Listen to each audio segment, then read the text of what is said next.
crossing the Drake Passage was an adventure in I was itself. going to ask, and you're in Yeah. a smaller boat crossing the Drake Passage. Really? How was Yeah, that? I mean, onwards was easy, 5 foot, 10 foot waves, so not much, but we got about 20 to 30 foot swells on the way back. So if you've seen those portholes, typically there's water which Yes. covers the porthole and then goes below. And advice given to people when they are seasick is look at the horizon, but here you're looking at water and no water at points in time. Yeah, where is the horizon? You're like fully, the tide Yeah. is on top of your window. So it was just insane. But it's important to do it because that's where you see, a lot of birds, albatrosses, skuas, and obviously rich in fish and All sea life kind of things. all Yeah. sea life. And you see a lot of whales. And typically these whales migrate south for summer, and March, as winter approaches, they go back to warmer waters. Yeah. So you can get a lot of types of whales as well. Lot of whales? So you see humpbacks, you see orcas, you see minke whales and so on. In plural? In plural. In the same trip? In the same trip. So my first trip, I saw about 3 species of whales for sure. And I went on a trip last year with Poseidon Expeditions, again from Ushuaia, but I also did South Georgia and Falklands because I had not done that before. And there was one place where we saw about close to a pod of 150 fin whales. I do not know how to react to this. What is this? 150? 150 fin whales. But it was a great experience in that sense. And the education part that you were talking about, right? Yes. I think one thing that is extremely important when you look at large landscapes of, say, Ladakh, see Africa, see the Arctic and the Antarctic is the ability to see in a distance. If I go to Chennai, the only 2 ways I can see 1 kilometer away is either look from the beach or look up, right? Yeah. And here you're trying to spot the type of whale from the type of blow that it has. So you have like a vertical blow or one leaning forward or a back or a cloudy one. You can actually identify this is the type of whale. But the problem is you don't see the whale, you see the blow first. And then you know, hey, there's a whale. Fantastic observation. Same thing with Greenland, you see midnight sun, but the actual part is when you see visuals, you don't hear the sound.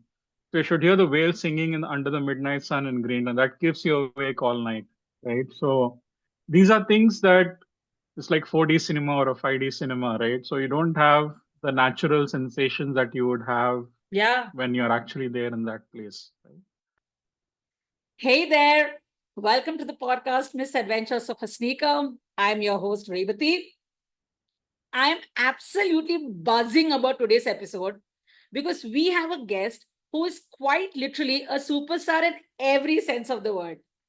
You know, we've done episodes with guests who travel leisurely, solo trips, trips with family and friends, your guests who are adventure enthusiasts and travel for this adrenaline rush, guests who are ace photographers and travel with that as the purpose. In our episode today, we have a guest who travels with a larger purpose. And not just any purpose, it's research, education, conservation, and making this world a better place, one journey at a time. Folks, meet Ramcharan Vijay or as I call him, Chari. And let me tell you, it's an honor to have him on my show. This man has been to over 100 countries multiple times, and his stories, man, they're going to blow your mind away. Chari just doesn't observe the world, he immerses himself in it. He's worked with local communities, volunteered with global organizations, and gotten up close and personal with so many wildlife creatures, polar bears, elephants, gorillas, lions. Oh my God. In fact, as we release this episode, Chari is on his way back from the COP29 in Azerbaijan. He tells us about the many observations he's made in these places, observing landscapes, wildlife, interaction with a lot of local communities. I had so many TIL moments through this podcast, and I bet you will have lots of them too. I truly was gobsmacked to this entire episode recording with Chari, and I'm thrilled to introduce him to you all. But as always, let's take a quick break before we start our conversation. Hey, do you know we write a travel themed newsletter every fortnight? Yep, And in each newsletter, we write about different destinations and travel experiences from around the world.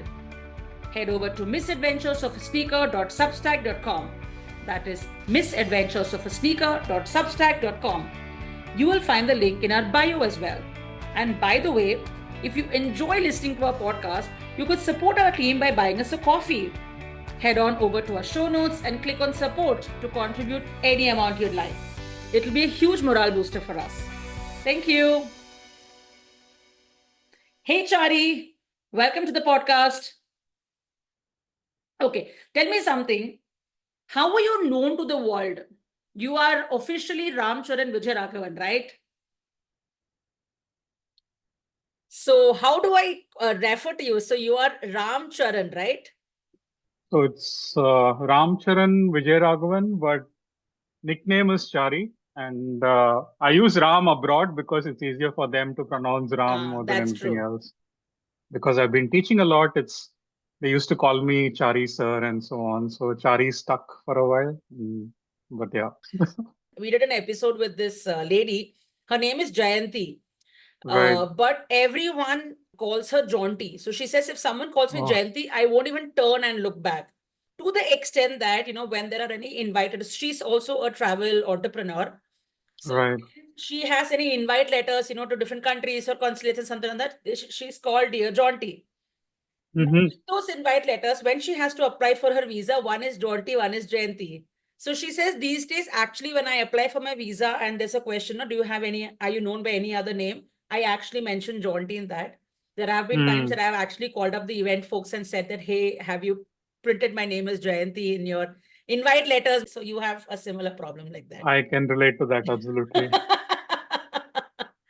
Wonderful. Welcome to the podcast, Chari. I'm so happy to have you. I have heard a lot about you and your work, so I am kind of intimidated by you a little bit now. Likewise. When I first heard about you, I thought like you were one of these, sports journalists who love going to different sporting events. So I'm going to talk to you about that. So I remember the first conversation which we had a few months back was, I was thinking, oh my God, I have to prepare for several sporting events, international sporting events, because you're going to be talking about that and all. But the conversation, just went everywhere because you have done so many different kind of projects, assignments, work, across so many different kind of topics which require travel. So I can fairly say that traveling is your work. Yeah, you could say that. It's mainstay for me. So things revolve around travel. And sometimes you decide to work or not to work. I was going to ask, is it fun always or not always? Depends, because as a traveler, you want to experience things, and fortunate enough to travel so much. And I think the challenge is always is to make sure that you give enough time to experience everything. So when you're short of time, you have to kind of pick and choose and make those compromises. And of course, financially, I think there are challenges when you're trying to visit remote places, and that can be expensive. So sometimes you do kind of compromise, but if you plan it as a longer stint, I think give yourself 10 to 20 years to see the world as opposed to say 2 years to see the world. I think there's a lot you can achieve. How beautiful. And that is giving us a sneak peek of what you're going to be talking about. So we're going to be talking about a lot of different locations, the kind of work that Chari does, but a lot is going to be focused on remote kind of places that you've been to, which in your words were places that you want to see before it disappears, species you want to see or you want to live with before they disappear. It's probably something that is on a lot of people's bucket lists, or things that they would love to know about. So it's going to be a lot of fun. I'm really looking forward to this, Chari. But before that, I'm going to ask you a few things. Okay, before we jump into the topic. Yep. How does work take you traveling so much? What is work for you? I think in terms of primary, if you would call it, industry that I belong to is education. And that in itself opens up a lot of avenues in terms of the age groups that you want to work with, the courses that you want to develop or teach, the experiences that you want to share. the stuff that you want to document, Mm-hmm. and the stories that you use to communicate what you see, right? So Mm. yeah, so if you look at it, for me, the last 20 years I've been in education ever since I finished my higher studies. Mm-hmm. The best part about it was you always did more than what was required. So it might have been counseling for MBA programs, art, architecture, design Mm-hmm. programs, and also a lot of wildlife and biology programs and masters in those fields as well. So when Wow. you get into the counseling part of it, you also do a lot of research work along with the students, and a lot of things you did in school slowly start coming back. And and Nice. slowly I moved down to lower age groups. I was creating products on, geography through Tintin comics. Was that is so cool. Wow. So I Nice. have a whole array of Tintin minifigures, which I take along to different locations. Even way back in test prep, when you had SAT and GRE heavily vocabulary based, Mm-hmm. the largest set of vocabulary words after the Bible used to be from Asterix comics. So I did one series on vocabulary through Dude, Asterix. that's fascinating. Yeah, and that went on, and I worked with some of the Indian cricket team selectors, Chris Shrikant, and so on, and they wanted to get into education, and I was working on projects which were based on teaching career skills through sports, because a lot of sports is about teamwork. And also, we got into teaching maths and science through sports. And during all these program creations, I was also visiting sporting locations, understanding each sport better, the audience, the fans better, because you need to communicate to them in their own language. And I was also, because I'm a visually creative person, I used to draw and paint, and I picked up photography later. So I used to document a lot of things through my photography and videos. So that's how, traveling with respect to keeping geography in mind, sports in mind, and so on started. And there are enough themes to, plan your travel around. That's right. There's a Yeah. lot of history and culture, so Mm-hmm. that's how it evolved and rectified. Oh my God, I could do like an entire series just on geography through Tintin, geography through Asterix. Oh God, Yeah. this is so fun, so fun. I mean, designing this course itself must have been like one happy joyride Yeah, for you, no? I mean, the advantage that you have is right after my first job, which was a full-time one, I went into a consulting mode, so I could, uh, because I didn't have any one thing about finishing off higher studies in the early 2000s is you paid maybe 2.5 lakhs for an MBA, and Mm-hmm. your starting salary was about 4.5 lakhs. Yeah. And if you had a home, you didn't have an education debt, no EMIs, and so on. So you had that financial freedom to a certain extent to make sure that you could put that in what you wanted. And I think once you have that, then it lets you make those decisions whether you want to work full time or consult. And in a consulting space, because it revolves around projects, I Mhm. could do a project for 6 to 8 months and travel to for 3 to 4 months in a year. So I did that for about 6 to 7 years, where my work time, if I would say 10 years of work, would have been maybe about 5 years of actual work and 3 years of travel. Oh So man. Yeah, I feel like rewinding my career life. My God. So, um, talking about the sporting events that you went to, I remember Mhm. you once said that after a stage of attending lots and lots of different, Mhm. matches and games across different kind of sports, it kind of got repetitive Mhm. to you. Mhm. But that's when you discovered one new different sport. I think you mentioned about a sport that you saw somewhere in Azerbaijan, Kazakhstan, There's a somewhere like that. Kyrgyzstan, yeah. What was So that? so so typically, like normal sporting events that you follow, one is obviously club level, and I'd worked with cricketers and popular sports here before.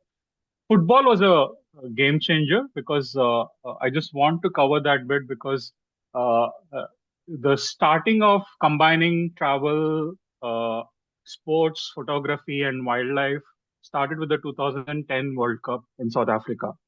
and Mm-hmm. and and typically, where the countries are not so conducive for travel, like say South Africa or Brazil, because there is a certain element of risk, There and is. you are carrying a lot of camera gear and so on. Yeah. Some of these events are the best time because security is a bit beefed up. It might be a little more expensive, but one of my old students who was working in Dubai in Rolls Royce said, "Why don't you come down to South Africa? I have tickets, and we can just backpack." And that was the first experience for me to combine a lot of things. So it was combining a football World Cup where you had fans from different countries staying in the same Yeah. hostel. You had tremendous wildlife, Yeah. and you Wow. could stay in hostels as well because the backpacking network was quite big and extensive in the world. So and I realized that I need to make sure that all my travel experiential is to visit places where there are also people coming in from other countries so that you can interact with them as well, right? So, and one such thing which happened was in 2017-18 when I came across this World Nomad Games in Kyrgyzstan.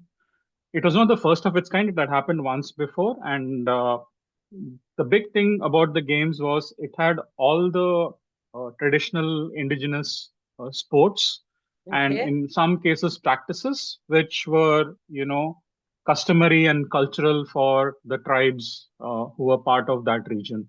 Like very unique kind of things. Absolutely. So the Mm. whole Silk Route, from the west, Uzbekistan onwards to about Mongolia and southern Russia and Mm-hmm. northern China, you had various tribes and communities who had certain practices, even northern Afghanistan for that matter, right? So the most popular thing about it was it had kind of expanded its horizon, and you had like various sports coming, their forms of wrestling, their forms of archery. There are also, because the whole Central Asia revolves around horses, there are a lot of Mm-hmm. horse-based Yeah, games, correct. Yeah. and so you had this amazing culmination of a village in a valley which hosted about close to about 40-50,000 people from about 70 or 80 countries coming to participate, and Wow. and each of them had their 10 spaces, and it was happening in Kyrgyzstan, so it was also an opportunity for them to showcase their culture. Yeah, yeah. So what they did also was set up pavilions. I'm calling it pavilions, but Much more rustic. rustic, Mm. and they represented each of the provinces in Kyrgyzstan, right? Mm. So they could showcase their culture, their tradition, the clothing they wore, the arts and crafts, the nuggets that they actually made. Wow. Crazy.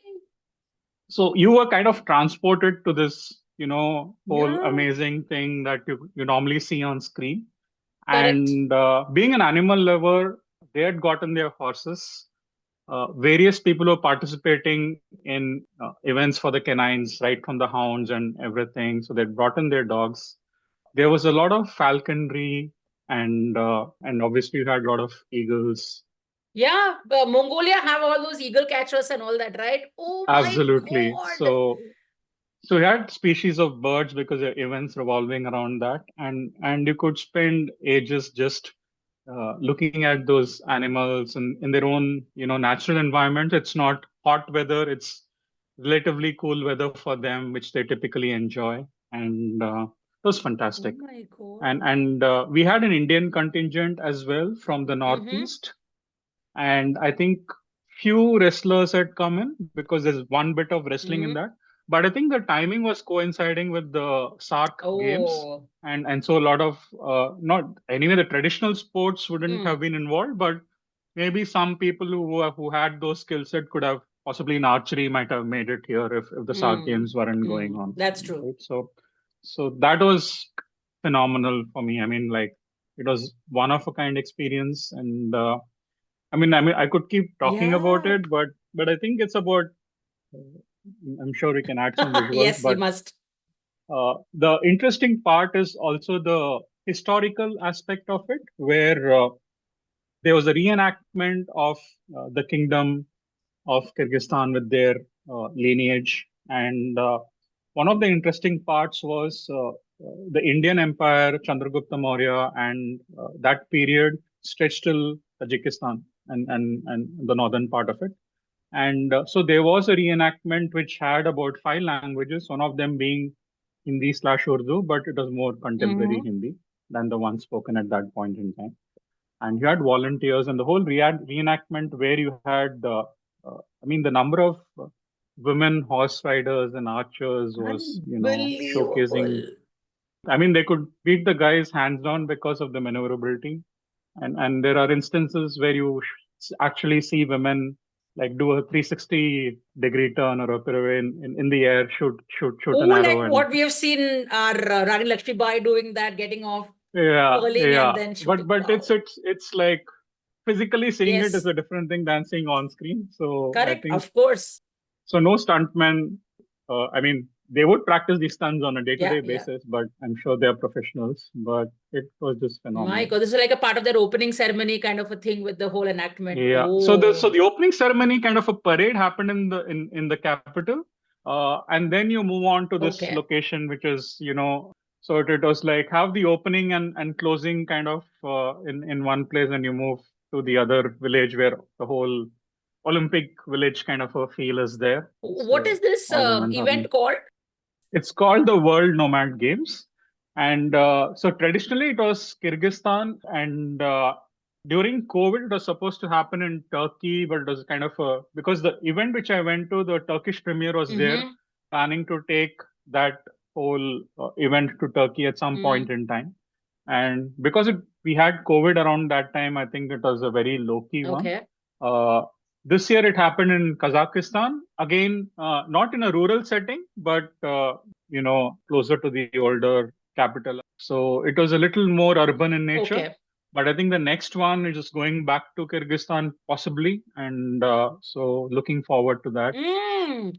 So you are not still bored of sporting events. You still want to go for them, but little hatke Absolutely, kinds. absolutely, little Little hatke. hatke kinds. Oh my God, this is so cool. And is it like gaining a lot of popularity now? Because I heard it honestly first time from what you've told me about it. It is in the sense that because the social media has kind of erupted Yeah. post COVID, Mm. and and the other thing that has happened is a lot of visa process have gone digital in nature, Ah, right? So you get an e-visa for most places, and if you look at connectivity, right, apart from Pegasus Airlines, you have Indigo going to a few other locations now, yeah, very true. Azerbaijan, Tajikistan, all other Yeah, places. But to be fair, all of these places formerly affiliated with USSR had a lot of Indian students going for the medical correct. programs. Even today, when I wear my education hat, in every airport, I could see one flight full of Andhra students, one from Rajasthan, going to do their medicine because the 4 or 5 years of medicine gets done in about 20-25 lakhs, Mm. which is very difficult to achieve here. Challenge being, is that degree recognized and are people willing to practice it back here and do something about it? But that's a different Yeah. thing, right? So I think it's a there are 1 year people going there. certification that you need to do when you come back if you want to practice in Yeah, India. yeah. I Yeah. think something like that was observed when people came back from Ukraine. Ukraine, and Correct. so Yeah. and we needed to do Mm. something about Mm. it. Yeah, but there are a lot of Indians going there now, and so it seems to be getting popular. Let's see. Fascinating. Oh my God, Charlie, this is so cool. So tell me, so you're doing so many, I won't say Mhm. unheard of, but very, very unique kind of travels. Where did it all start? So tell me something about when you were a kid. What was one of your oldest travel memories? Mm.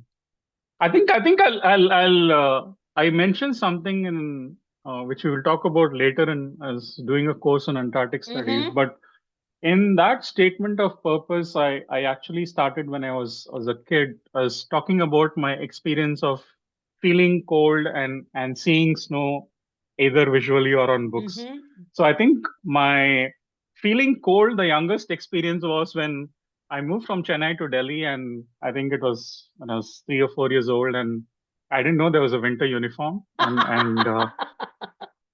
and obviously like you could play a lot longer out those days and not feel exhausted. But during that time is when a lot of triggers started at the same time. So having ice cream in winter, real cold, 7 degrees Oh, what centigrade. lovely feels. My first movie, large screen, was Sound of Music in the theater, starting with the Alps and the snow-capped mountains. So Gorgeous. that was a really strong trigger. My first Tintin comic was Tintin in Tibet in Connaught Place for I think 20 rupees, 25 paise. I still vividly remember it. I had saved for it from my birthday money, and it was quite expensive It's that time. still It still expensive. is. Yes, it still is. Yeah. So and obviously Tintin in Tibet had the snow-capped mountain and these people climbing up. So I think these three or four things happening at the same time, it is kind of both a visual trigger and sentient one in that sense. And I think the other things, there are points in time because I used to draw and paint. A lot of it was related to wildlife, Mm-hmm. and that happened through school. And popular animals were polar bears, cheetahs, and penguins, and so Oh, on. you were never the And tiger and and deer and elephant one? tiger, yes, at points in time, but then in terms of a lot of people drew tigers, so you had to kind of like differentiate and Mm. and kind of do something better. And I think the other one, I think a visual trigger which I realized later was grade 8. I think I won the geography all India test or something, and I got a big laminated book, probably the biggest book I ever had. Mm-hmm. And it was called The Animals of the Polar Regions with a penguin and a polar bear on the cover. Wow. So I think at a subliminal level, because you read those books so often, right? So you kind of internalize a lot of Yes, things. yes. And yeah, so this thread, I think, kind of stays with you, and people go back to it. And this I tell my students, or even when I'm doing counseling for parents, is it's not about so much about the highs, but what is it that they're doing when they're all alone at rock bottom, right? When the kids they go back to things that they did in school. So I think putting those dots in place when you're in school are extremely important, because when you're older you kind of seek refuge in some of those Yes. activities, whether it's drawing or you have adult coloring books so Yes. It's popular most, now. And yeah, most happening thing. yeah, so I That's think very that nice. and I was fortunate enough to go back to doing things which I did in school, is like reading Tintin comics and aspects. And Almost like as part of your profession now, right? absolutely, Oh my yeah. God, how perfect can that be? It's so beautiful the way you said it, getting your eighth grade thing and then your Yeah, Asterix I, comic. I I recollected it now because that was something I thought about. Why do you want to apply to a course in Antarctic studies or something like that? And that's where I kind of started off more on a passionate note, because, like most South Indians, I did my computer science and then followed up with an MBA. So there's not much to do with that, which I could state in my SOP. So, Yeah, but yeah. correct. That's very true. So what has been your first ever, when I say remote travel, remote in quotes? So what is your first hmm ever remote travel that you did? Because it's tough, right? Remote I travel is tough. And that too when you're going directly from India. when you're young, I mean, I did visit a lot of jungles in the Western Ghats Mm-hmm. purely because my aunt and uncle were in Coimbatore, and so you do kind of go to remote places, but it's not like remote Right. because you have access by road and so on. And I think early on my travel was restricted to possibly Sri Lanka and Nepal because of my the visa front was is it's a lot Yes, easier to easier. visit these two Mm-hmm. places. But I think an eye opener for me was I'd backpacked Europe and obviously got a feel of how people travel. And I was in Iceland, I think 2011 or 12, and I'd been to a glacial lagoon, and I was like, wow, this was like phenomenal in terms of. And this was before, remember, Iceland before Game of Thrones was a different story. Correct. I was in a hostel, the Kix hostel, where one night Russell Crowe was performing with Patti Smith after shooting for the movie called Noah. Goodness. So you don't often see Russell Crowe performing in a hostel. So you can imagine how small and quaint the places would have been before the crowd started Yeah. coming in. If you look at many of these And countries, like Iceland and Greenland and all, they say the most populous place or the third most populous place will have like 5,000 people. What is 5,000 people? It's my absolutely, society apartment complex here, kind. It's almost like that. absolutely. So I think there was where I think I said I wanted to go to some places, and I realized that I was sitting in a pub in Iceland and chatting with my hostel mates, and there's an old gentleman, and we were contemplating on there's a day trip going to the east coast of Greenland, which is kind of bit of culture, a bit touristy. And this gentleman said, "Don't go to the do a day trip. Go to the west coast. There's a place called Disco Bay."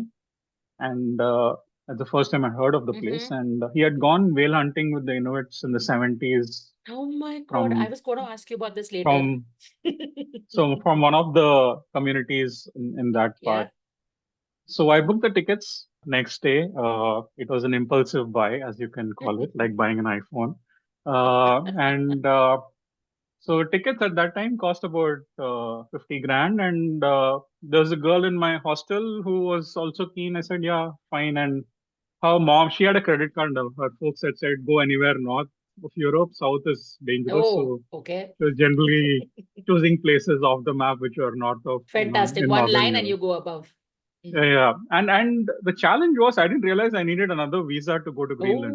So Oh, Greenland, why it does not come under the Schengen, and it's autonomous in a way because it belongs to Denmark. So Greenland and Faroe Islands need their own visas, or you apply to a Danish embassy and saying including Greenland or including Faroe got it. Islands. And I didn't know where to get a visa.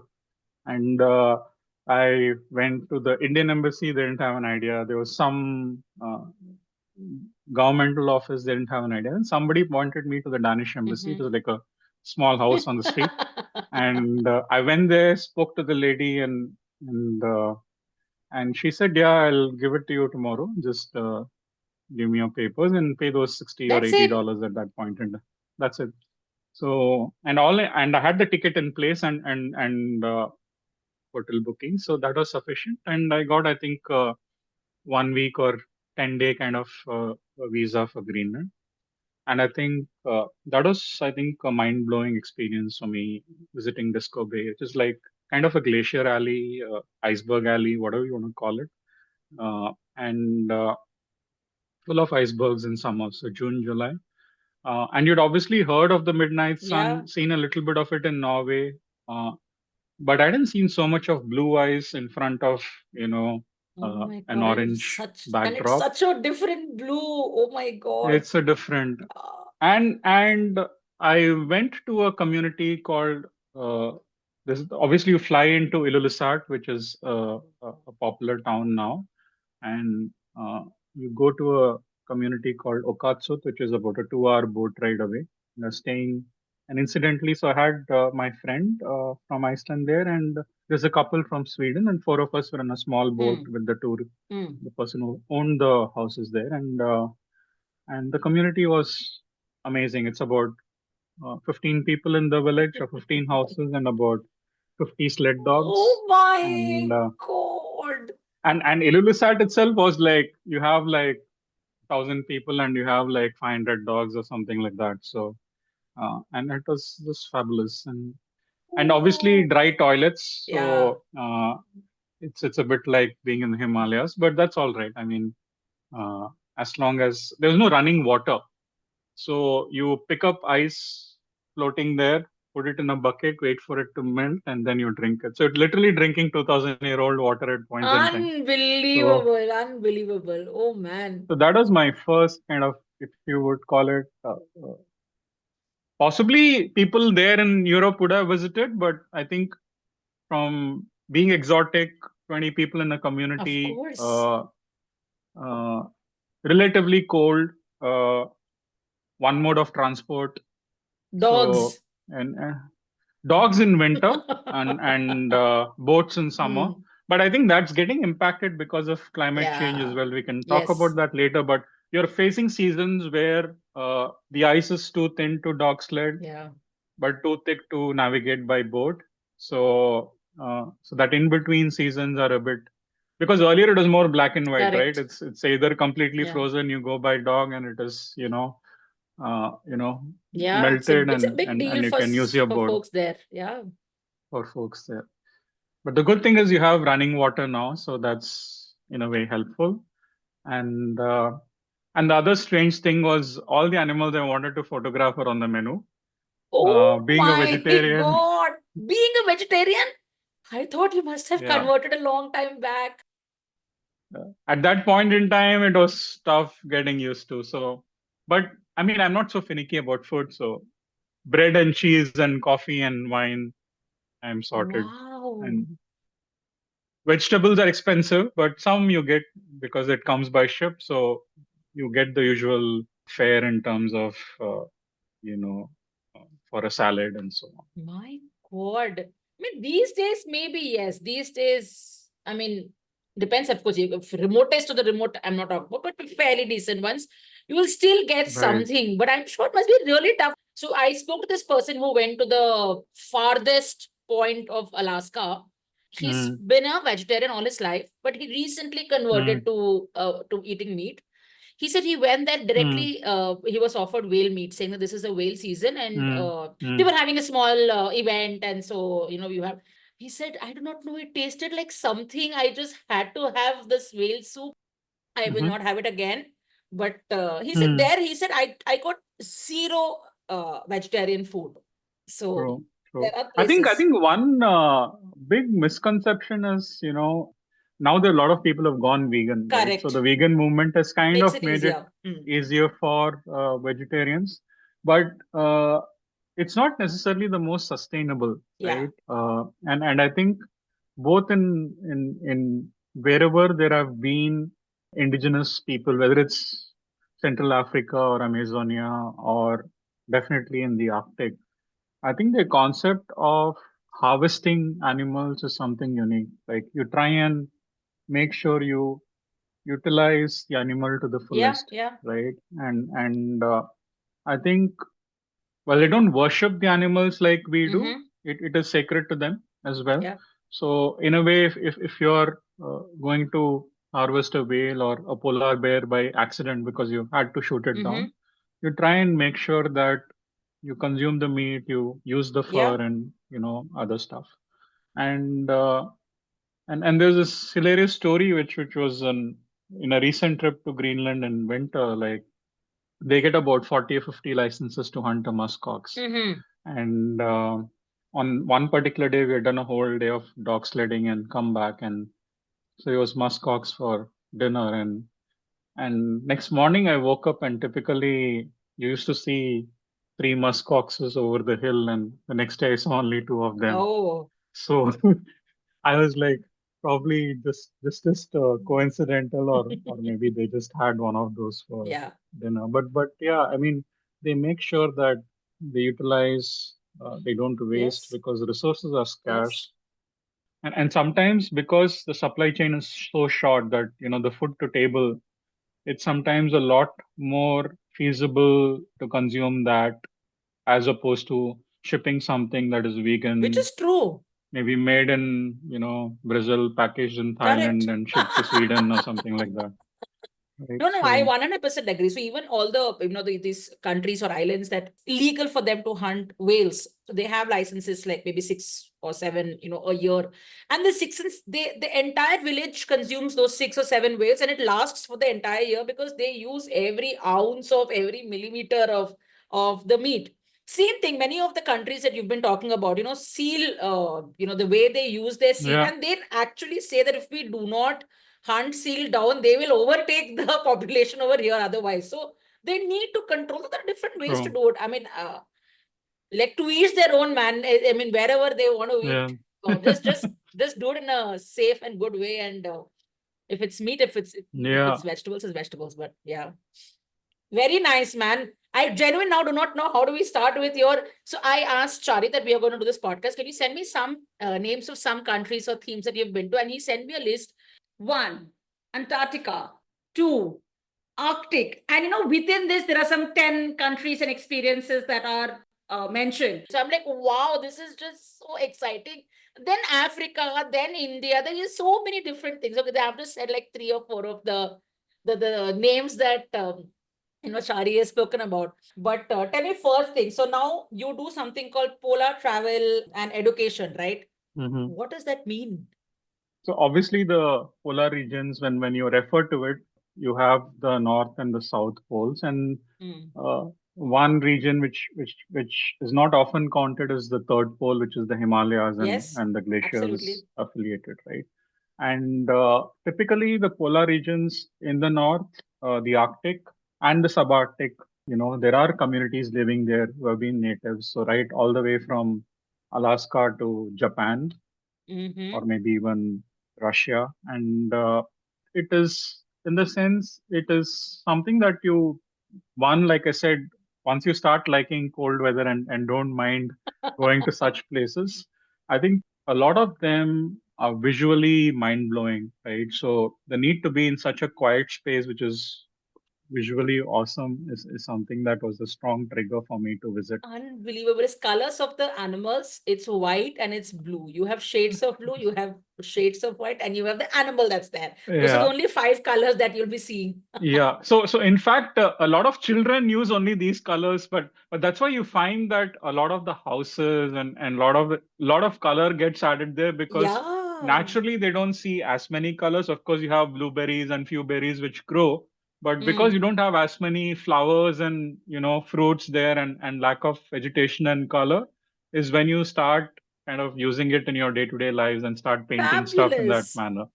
Right? And like I said, so visit to the Arctic and Antarctic was something that I wanted to do, and my first trip, like I said, to the Arctic was in Mm-hmm. 2011-12 to Iceland and Greenland and so on. And I got the opportunity to visit the Antarctic. I went as a tourist the first time in 2013, and that is also the one of my visit to the Himalayas, where I went in search of snow leopards 10, 12 years back. And I was kind of amazed by obviously similarities in the sense of feeling cold, lack of great food. But the three are so different in the sense that Arctic has indigenous people. There is a lot of oral history and culture. Like with India, gets lost and only the documented languages survive. So you have Sanskrit and Tamil and Yeah. others which have survived and the mythology and narratives have gotten through. In the Arctic, because it's been oral, you kind of try and have to be there to listen, look at the way of life. And not all is actually communicated in English when we study it back here, Oh. because there are a lot Mm. of translation issues that happen. So I think the number of words for forms of water, right? Whether it's ice, snow, sleet, we might have maybe six or seven. You go to possibly some of the traditional natives in say Siberia or somewhere else, they might have possibly 15 to 20 forms of snow that they see. So, and each language will have Wow. different, each place would have different, and so just going that level deeper as an educator is something inspiring. You work with a translator in such places? Not necessarily. Nowadays, they do have, charts up in various places. So you go to one school, you kind of look at it, and more often than not, because you're going outdoors with specifically a guide.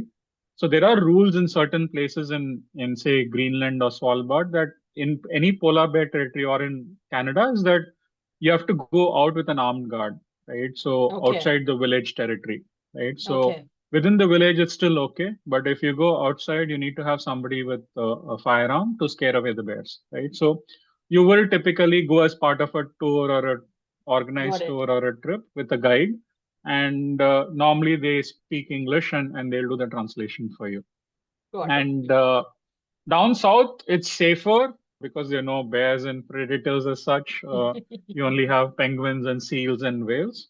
And because there's no people living there except in stations, I think 2013 when I went as a tourist, I chose one of the expedition ships. And typically with Antarctica, there's a rule that only 100 people can step off from a boat at the same time. So there is a Oh, limit in terms of people who can come off at the same time from a particular ship. So either you can take turns if you're a larger cruise ship, or you go to a 140, 150 seater ship, and that enables you all of you to get off at the same time on through a Zodiac and make a landing. got it. Which one would you choose? So yeah, so I chose Walk Expeditions at that point in time, which was a 140 seater ship, Mm. and it was fantastic. So it was a little crazy as well because there was Metallica performing a concert in Antarctica at that time in a ship ahead of us, or some crew going for that. And the one behind us was Prince Harry in one of the ships. And you have only like a small window for Antarctica, like between October to March, Okay. because that's when it's summer there and it's not frozen. So Right. all your ships actually go during that time, and you now you have flying options in Antarctica, but ship is the mainstay, and typically cruise ships, smaller ones, which take all the people there, and crossing the Drake Passage is an adventure in I was itself. going to ask, and you're in Yeah. a smaller boat crossing the Drake Passage. Really?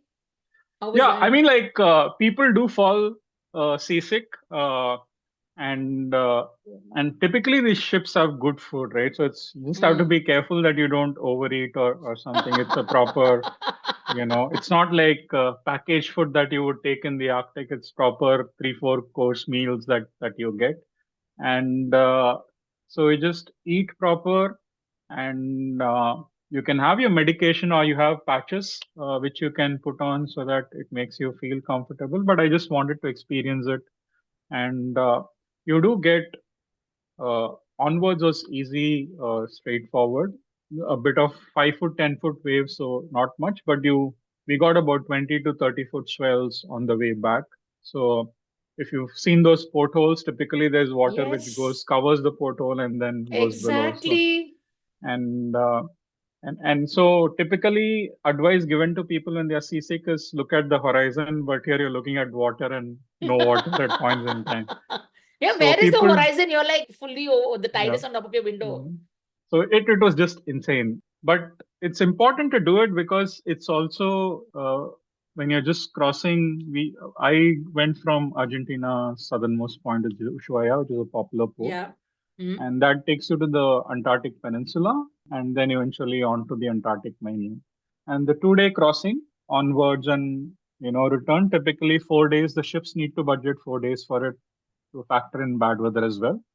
So if you're looking at a 10-day or 11-day expedition, that's the minimum you need to make sure that you're spending 4 to 5 days on the continent, right? Okay. The rest goes off in planning for the Drake Passage in itself. But that's where you see, a lot of birds, albatrosses, skuas, and so on. And both when you're leaving Argentina and closer to when you're reaching the Antarctic Peninsula, and obviously rich in fish and other species that All sea life kind of things. all Yeah. sea life, and you see a lot of whales, and typically these whales migrate south for summer, and March as winter approaches they go back to warmer waters. Yeah. So sometimes early in the season or later in the season you can get a lot of types of whales as well. Lot of So you whales see humpbacks, you see orcas, you see minke whales, and so on in plural in plural. in the same trip. In the same trip. So my first trip, I saw about 3 species of whales for sure, which are typically.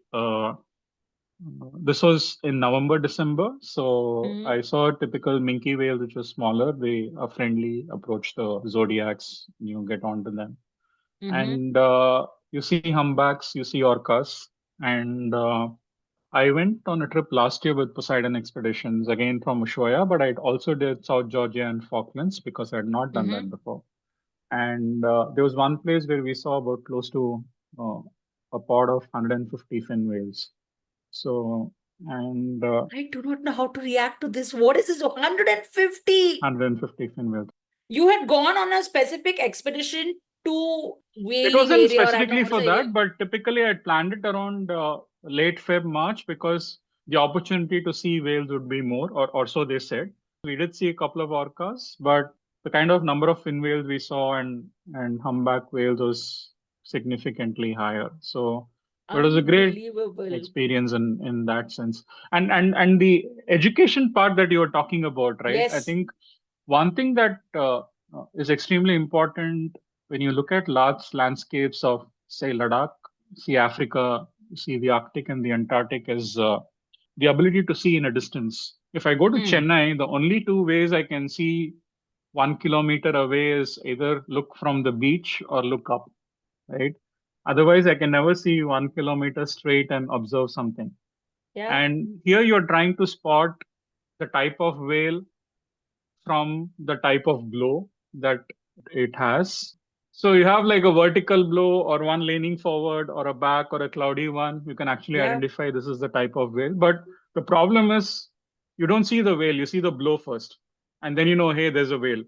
Right. Fantastic observation, man. And same thing with Greenland, you see midnight sun, but the actual part is when you see visuals, you don't hear the sound. So you should hear the whale singing under the midnight sun in Greenland. That keeps you awake all night. Right. So these are things that it's like 4D cinema or a 5D cinema, right? So you don't have the natural sensations that you would have Yeah. when you're actually there in that place, right? So these are experience. So for children, when I say like spotting animals in a safari or take a look, 1 kilometer away, do you see that species or something? They're not able to have that kind of observation skills if they've not been in those environments before. And they've been getting their screens even more closer, so even more trouble in that sense. But Yeah. I think those are things which are important. And like I said, whale blows are just one thing, one form, right? And being able to identify, I never learned that in school. Mm-hmm. And so projects that I did, so Yeah. I went on to apply for, I done a course on Arctic studies remotely because that was offered by a Nobel laureate, but he was doing it through university in Russia and visa was a problem. And so I'd done that and Mm-hmm. I wanted to go for a course in Antarctic studies. And so there were a couple of universities which offer. So one is in New Zealand, University of Canterbury, which has a Gateway Antarctica program. And they had postgraduate certificate in Antarctic studies, 4 to 5 months, Mm-hmm. 4 months in Christchurch, and you go down for 2 weeks to Antarctica on the eastern side. And and the cost of a tour itself was about 25 lakhs to go to that site for 2 weeks. So in that amount, I could finish 4.5 months of the course, do my trip, travel around New Zealand for 3 weeks, and come back. Right, and it costs even Mm-hmm. lesser than that. And I was, I think, the first Indian on the program. Mm-hmm. Visa took because that in the Indian embassy they hadn't seen the course pop up on their list. Yeah, first time it was not there in the drop down. And so I'd asked them to upload that so that it is visible. And Wow, there are such things that you have to think of while applying. yeah, and the best part about Christchurch is it's like these are gateway cities. Like Ushuaia is a gateway city. South Africa, Cape Town is a gateway city because the Indian, South African, other contingents go to Antarctica from there. Christchurch, you have a flight to the US Air Right. Base, and you do not too many go by ship. And every day there are flights which is Mm-hmm. flown by the New Zealand Air Force or the US Air Force, and you go as part of that. So in a space of 4 months, I kind of learned about 40, 50 subjects, right, from policy and history to women explorers to marine biology and so on. And it was quite enriching. And being an adult, being in the education space, I kind of knew what I wanted to consume, right? So you have that appetite, and I always been going back to study or volunteering every 2, 3 years. So the travel part of it, while it is travel, I think studying or going there for a purpose also helps. And here I had an amazing batch of people varying from 22 years of age to about 65 years of age, batch of 15. My. So what is the background of these folks who are coming for this So course? they are obviously the younger ones who would be finishing their graduation or masters, and before doing a PhD, looking at this as a course so that they can decide that yes, this is what I want to do, and a lot of them treat it as a stepping stone for a PhD. Quite a few were like the older lot. I was somewhere in the middle, but the older lot, I had an actor who was also a survival guide, Wow. who also had a website called Captain Antarctica with a superpower costume, Like a caved. like a cave. I had a person from the US who had moved to New Zealand, had a farm there. She was a former counterterrorism professional, Oh. and she knew some journalist from the Hindu newspaper, and they're like, "How is this person?" I said, "I don't know them well, but." Look, my So, God. and you had people who had filming background, because obviously Antarctica has Yeah. such opportunities. Phenomenal Yeah, landscapes. Yeah. but I think that diversity and is something that kind of offers or enriches the program well, like with any other program. Correct. But yeah, I think there for us the journey was a lot tougher, because when you're flying by plane and the weather is bad, you can't land. So Okay. it's a, say, 6-7 hour flight if you look at it, and This is from where to where? so it goes from Christchurch and Mm, to the runway maintained by McMurdo Station, which is US, and the Scott base, which is the New Zealand mm. base, is pretty close by, right? So This is Ross yeah, Island. Rossi. So it's a whole marine protected Rossi. area. So there's an ice shelf, Mm. and so some solid, some frozen ice, and the runway is maintained by mainly the US Air Force in the McMurdo Station, and logistically supported by New Zealand, right? Because they are close to each other. Oh my God, the Ross and McMurdo Antarctic research stations, no? I've only seen and read so much about this, pictures and so many details that come out from the research stations. I have so many questions, so many questions. Let's take a quick break at this point, Chari, and we'll be back with more of your Antarctic stories on the other side. A commercial break? Not really.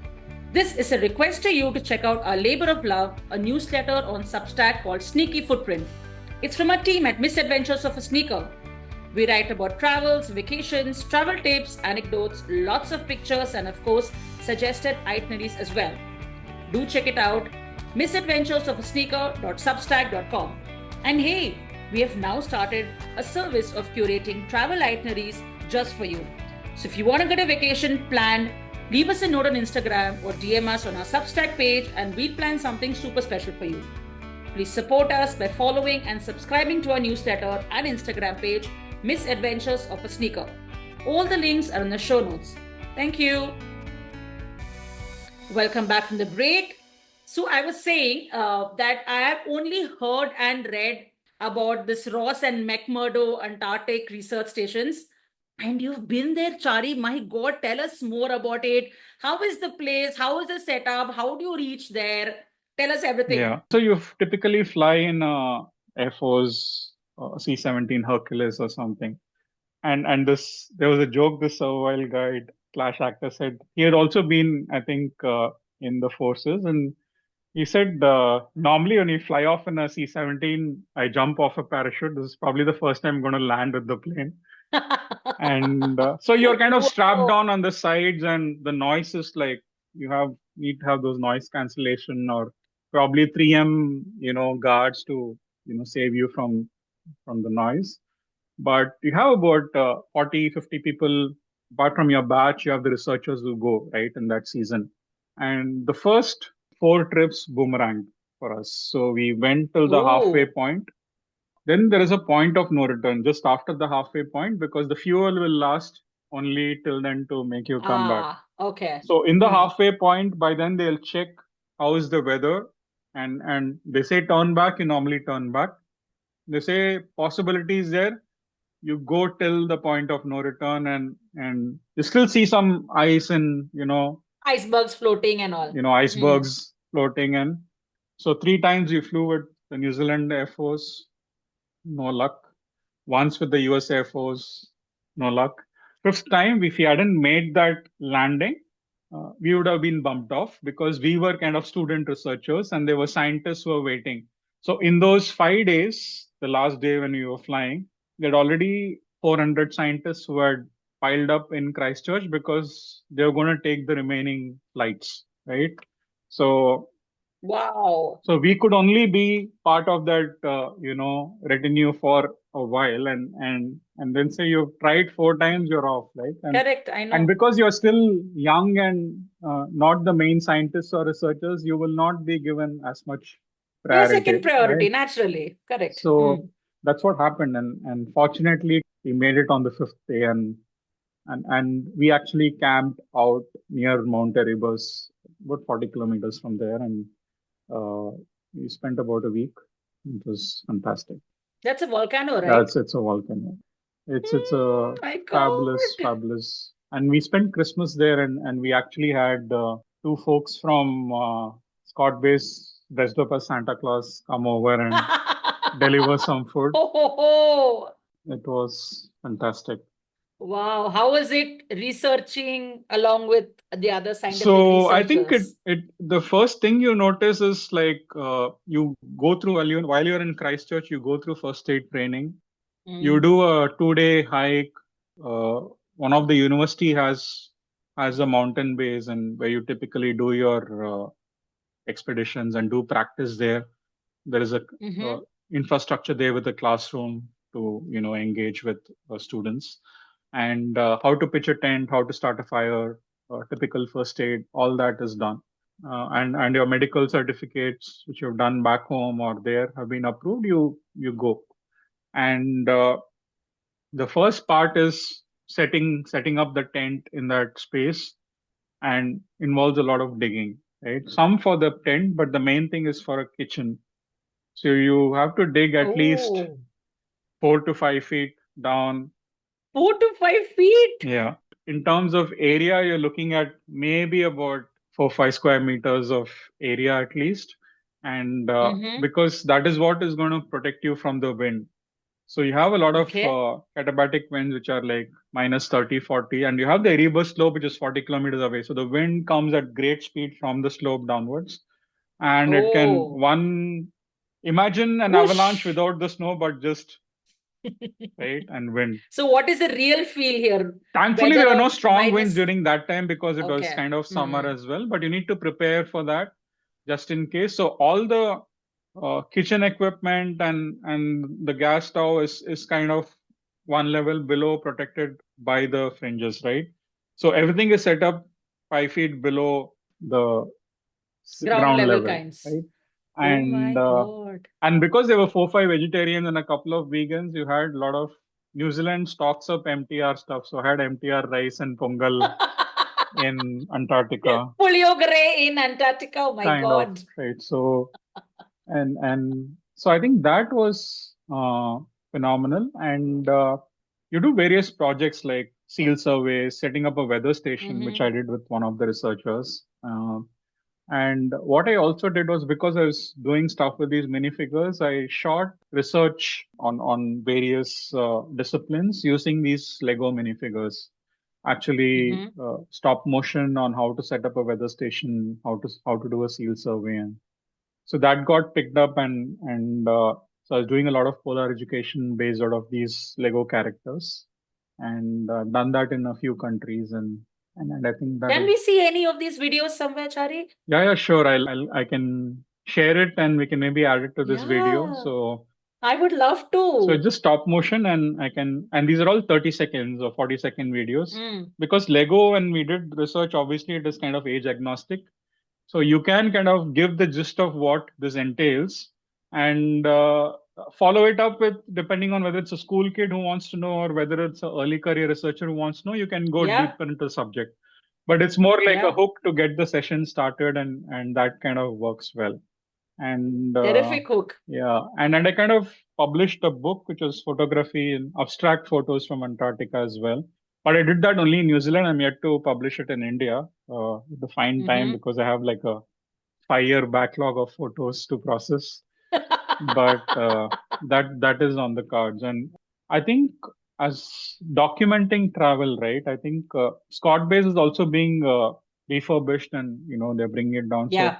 we also had to do photography of various locations, and what would be ideal places to set up what, where to set up a communication tower, where to set up something else. So you get to know a lot of this, and apart from that is your environmental footprint. You do an environment impact assessment during the course, and that gives you an idea. So all the pee and poop of the 1 week of camping, we had to bring back to Scott Base. Whoa. The pee gets weighed and recycled. The poop gets weighed and goes back to Christchurch in a ship. So when you say leave no trace, Wow. it's not about putting a paper packet in a dustbin. Yeah, it's not your lace packet or something. It's It's literally about everything. And the other thing is these regions are so sensitive. So someone has brought tea outside the tent and Hmm. spilled a little bit on the ice, right? Within 10 seconds, the tea percolated about a meter deep. So we had to dig 1 meter of ice out and take it out because we couldn't leave that trace either. But it just takes like 10 seconds and it Oh, just goes. And this so is self-monitored. it is self-monitored, but in the sense that it's not just one country's scientists who visit that place. And again, just to, I mean, have no bias, it's not necessary that while people are aware, the impact can be created by both scientists as well as tourists. Like Yes. McMurdo Hmm. is the most polluted base in Antarctica, right? It's also huge and it's got a lot of junk, right? So it's not fair to say that tourism will, you look at all the flights that go in from research, there is an environmental impact, but Yes. you have a kind of trade-off and say, yeah, you have to be careful about it. And sometimes researchers also operate on silos. So one might not know how does a marine animal get affected by something that you're doing in some other field, right? Mm. So typically, off late, it's been about whales and acoustics. So a Mm-hmm. little bit of noise and it can affect the whales. And typically, you don't want to stress any of these animals out. Right. And so you have rules. Similarly, if it is seals, there's a rule of maintaining at least 6 to 7 meters away from the seals and so on. But sometimes you might be ignorant and just get a bit closer. It might Yeah. not affect the seal directly, but it can get stressed out at points in time. So we just Right. want to Right. be cautious. And Right. so that I think is important. And at least starting point is all the researchers have to report back their impact assessment reports to their bases. And all the tourists, they're part of the IATO, which is the Antarctic Tourism Operators Network. So they Mm-hmm. have to report to them because you need to be affiliated and get approval from them to be Your a license. license and whatever it Yeah. is.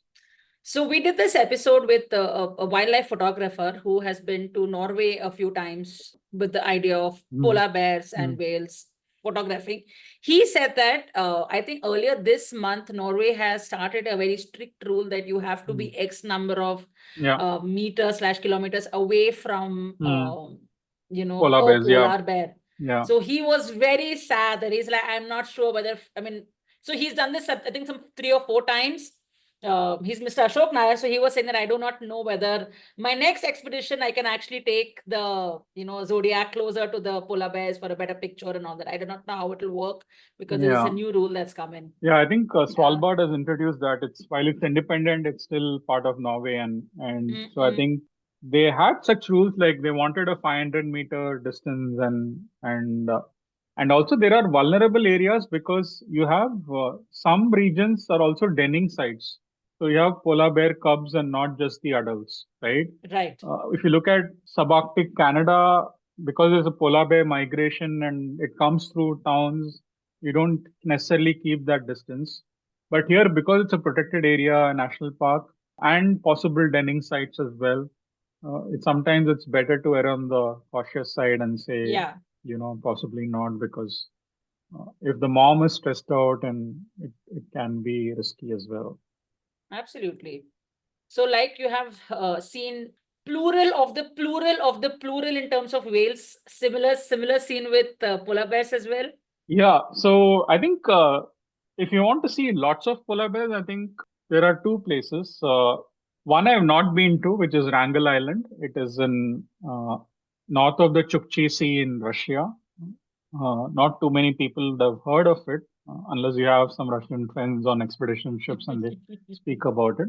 But there's one popular photograph where there's a whale carcass which had kind of floated into Wrangel Island, and there's a photograph of about 150 polar bears feasting on it, On coming one whale from on one carcass. whale carcass over a period of. Whoa. What the size Yeah, versus so I mean, you it can was understand the like one of size when you these know that. apocalyptic zombie movies where all these creatures Correct. are coming in. So Correct. it's just like, though it's like golf balls typically coming to, eat a carcass. Yeah. So it became popular, and I think those trips cost about $10,000. It's typical like an expensive Antarctic trip, but Yeah. you have to pay to get to remote locations. But the most popular That's one, true. of course, is in Manitoba and Churchill, which is Mm-hmm. on the periphery of the Hudson Bay.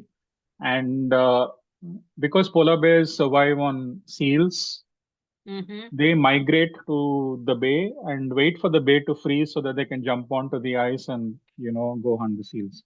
And Churchill became popular because this whole migration went through the town and uh, surrounding areas. And it was one of the first places to have uh, it used to be called a polar bear jail, the holding facility. Okay. So if there are, uh, some unruly bears which come into town, so and they refuse to move out, so they are kind of tranquilized and taken to this holding facility. So they're jailed for a day or detention, It sounds so cute. and they are then shipped by helicopter and taken. There's a Wapusk National Park, so outside town. So they are shipped and taken out and kind of released somewhere else. Okay. But if they keep coming back, right, then they might have to be either taken to a zoo, which is a Manitoba Zoo, or uh, maybe put down if they are too, there's no other Unruly. choice, right? So, Mm. yeah. And sometimes also because of tourists and earlier 2 3 decades back, the tourism practices weren't that ethical. So there were a lot of tundra buggies and large vehicles. So people sometimes just give a coating of beef oil or something like that to attract the bears. Yeah. And so that kind of Sad. baiting used to be happening. And so you could see polar bears coming for that, but now they have reduced Mm-hmm. that.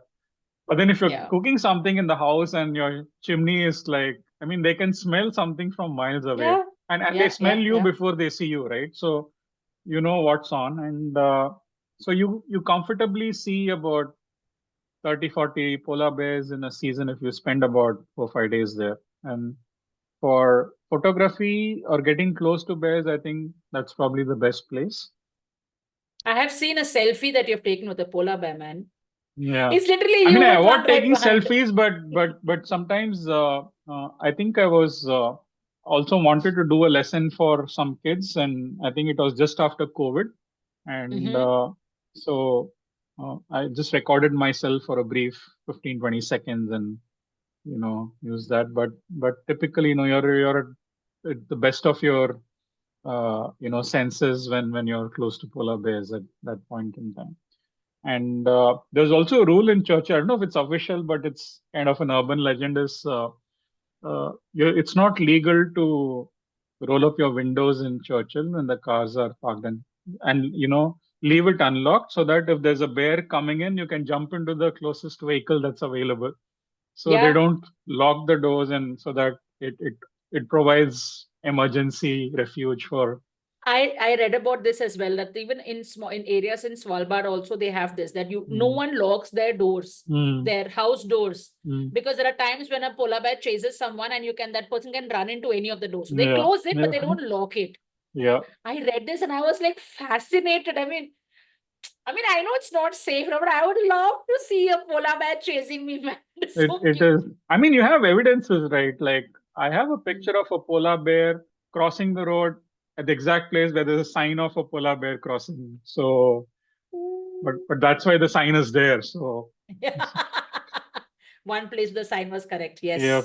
So Oh man, it's fantastic. So I think that and this whole place also is like it's kind of subarctic because it's still below the Arctic Circle, but and as you go north, also I think it becomes a little more expensive to travel. So and Churchill has a railway line from Winnipeg, so it's a 2 day fantastic train journey, and it's so couple of the Arctic train journeys which are phenomenal.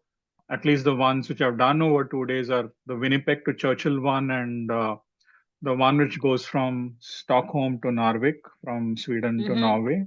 Both of them are, I mean, you spend more than 24 hours on the train, but fantastic journeys. Yeah, I love train journeys, sir.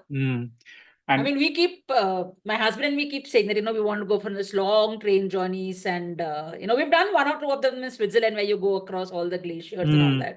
But, something that also sounds so exciting. It's It's very fantastic. nice. And it's like, it's rustic at the same time. So you're kind of looking out of the window and you don't know what to expect. But temperature, if you're going in winter, polar bear season is October, not yet winter, kind of end of autumn, early winter, but you're already hitting 0, -5. So, and last time Yeah. I went, we could see the northern lights from the window. So you don't have In the train? from the train window. So it's just like, Ooh. and I mean, for me, it's quite common because I'm up there fairly often, but you just have to give yourself time, and there's no way you'll not see the lights. But it's photographing the lights, which is it depends on the weather. So, Yeah. if it's conducive enough, you get to photograph them better. Otherwise, it's kind of a bit shaky and patchy. Yeah. So, yeah. Have you lived in igloos? I Not the have. fancy luxury ones. No, I have igloos. I think typically you always have a tent because you don't kind of build an igloo for the sake of it. But what you Correct. do is build a wall these days. So you have a tent, and typically you have a protective wall of ice bricks if you want to, or snow, which gives you shelter from wind and the hazards that typically come. So you have a curved kind of a wall built in, and you have the tent on this side, so it gives you that protection. But very few today actually live in an igloo. Yeah, I know. Yeah. In fact, apparently they are saying that people say that, referring to many of the local tribes as Eskimos is also an offensive kind of So I think there's term for a them. huge, I wouldn't say backlash, it is naturally so. It is that most places which were colonized, right? There have been a lot of crimes committed which have been unanswered for. Even today, I think one of the most important things when we do is polar education. I'm part of a Polar Educators International Network, which is a network of educators, researchers, and so on from 40, 50 countries. And I'm on the executive committee there. And the purpose is to engage educators, connect educators, researchers, talk about climate change. But one of the things, especially in the Arctic, because you have indigenous people there, right, is about communicating indigenous knowledge about the Arctic to people in the Arctic and outside the Arctic. And a lot of times, the way they've been represented has been wrong. Their voices haven't been heard. And more importantly, researchers who go there have not always followed ethical protocols in terms of how to inform them. There have been instances where people have taken blood samples but not reported back on what the report was. Was it for some kind of DNA analysis? Yeah, so lineage and people all? do all sorts of stuff in terms of research, right? But you don't want to. I think some minister also recently spoke about something in either it was Greenland or Norway, I'm not sure, but they got to know about the research reports from media rather than firsthand going to them because you're going to their land, and I think one of the important things is living off the land is very important to them, right? And if when I was in New Zealand, I think this is important. As one of my projects was to create an Antarctic curriculum for New Zealand schools, and there they've very well integrated Maori values into the New Zealand curriculum, right? So they introduce themselves in Maori before every educator, professor, and then you go to English, and which is not the case with Australia, where the Aboriginal tribes have taken a backseat. In the north, it is slightly different in the sense that there are a lot of communities, right? And sometimes one community is not directly linked to the other. It has to come through a capital and then go, right? So, geographically, you mean? Wow. Geographically, right? So, in the sense that you can fly now, but information transfer, there's always a researcher in the capital who goes to this community and then this community rather than somebody going from here to here. And incidentally, Air Greenland started its first flight or resumed a flight from Nunavut to Greenland this year. So you can fly from actually Greenland to Arctic Canada. And the challenge is that, a Greenland Inuit curriculum integrated to a say Danish curriculum or a Sami curriculum, Swedish or Norwegian one. So there are indigenous aspects of knowledge, and in the Indian context, even Indic knowledge, I call it wisdom because it's not just knowledge; It's passed on. it's passed on. Mm. It's practical, and so it's important to communicate that and make people aware of that. And likewise, in Canada, you have various tribes, right? So you have the Inuits, you have the Métis, and so on. And you would want to make sure that all these systems and societies become inclusive. And and one of the big things that is happening is decolonizing education and making sure researchers are involving indigenous people in their practices as well, and doing it their way. So I think that's one theme that is strongly resurgent and recurring, and rightly so. Wow.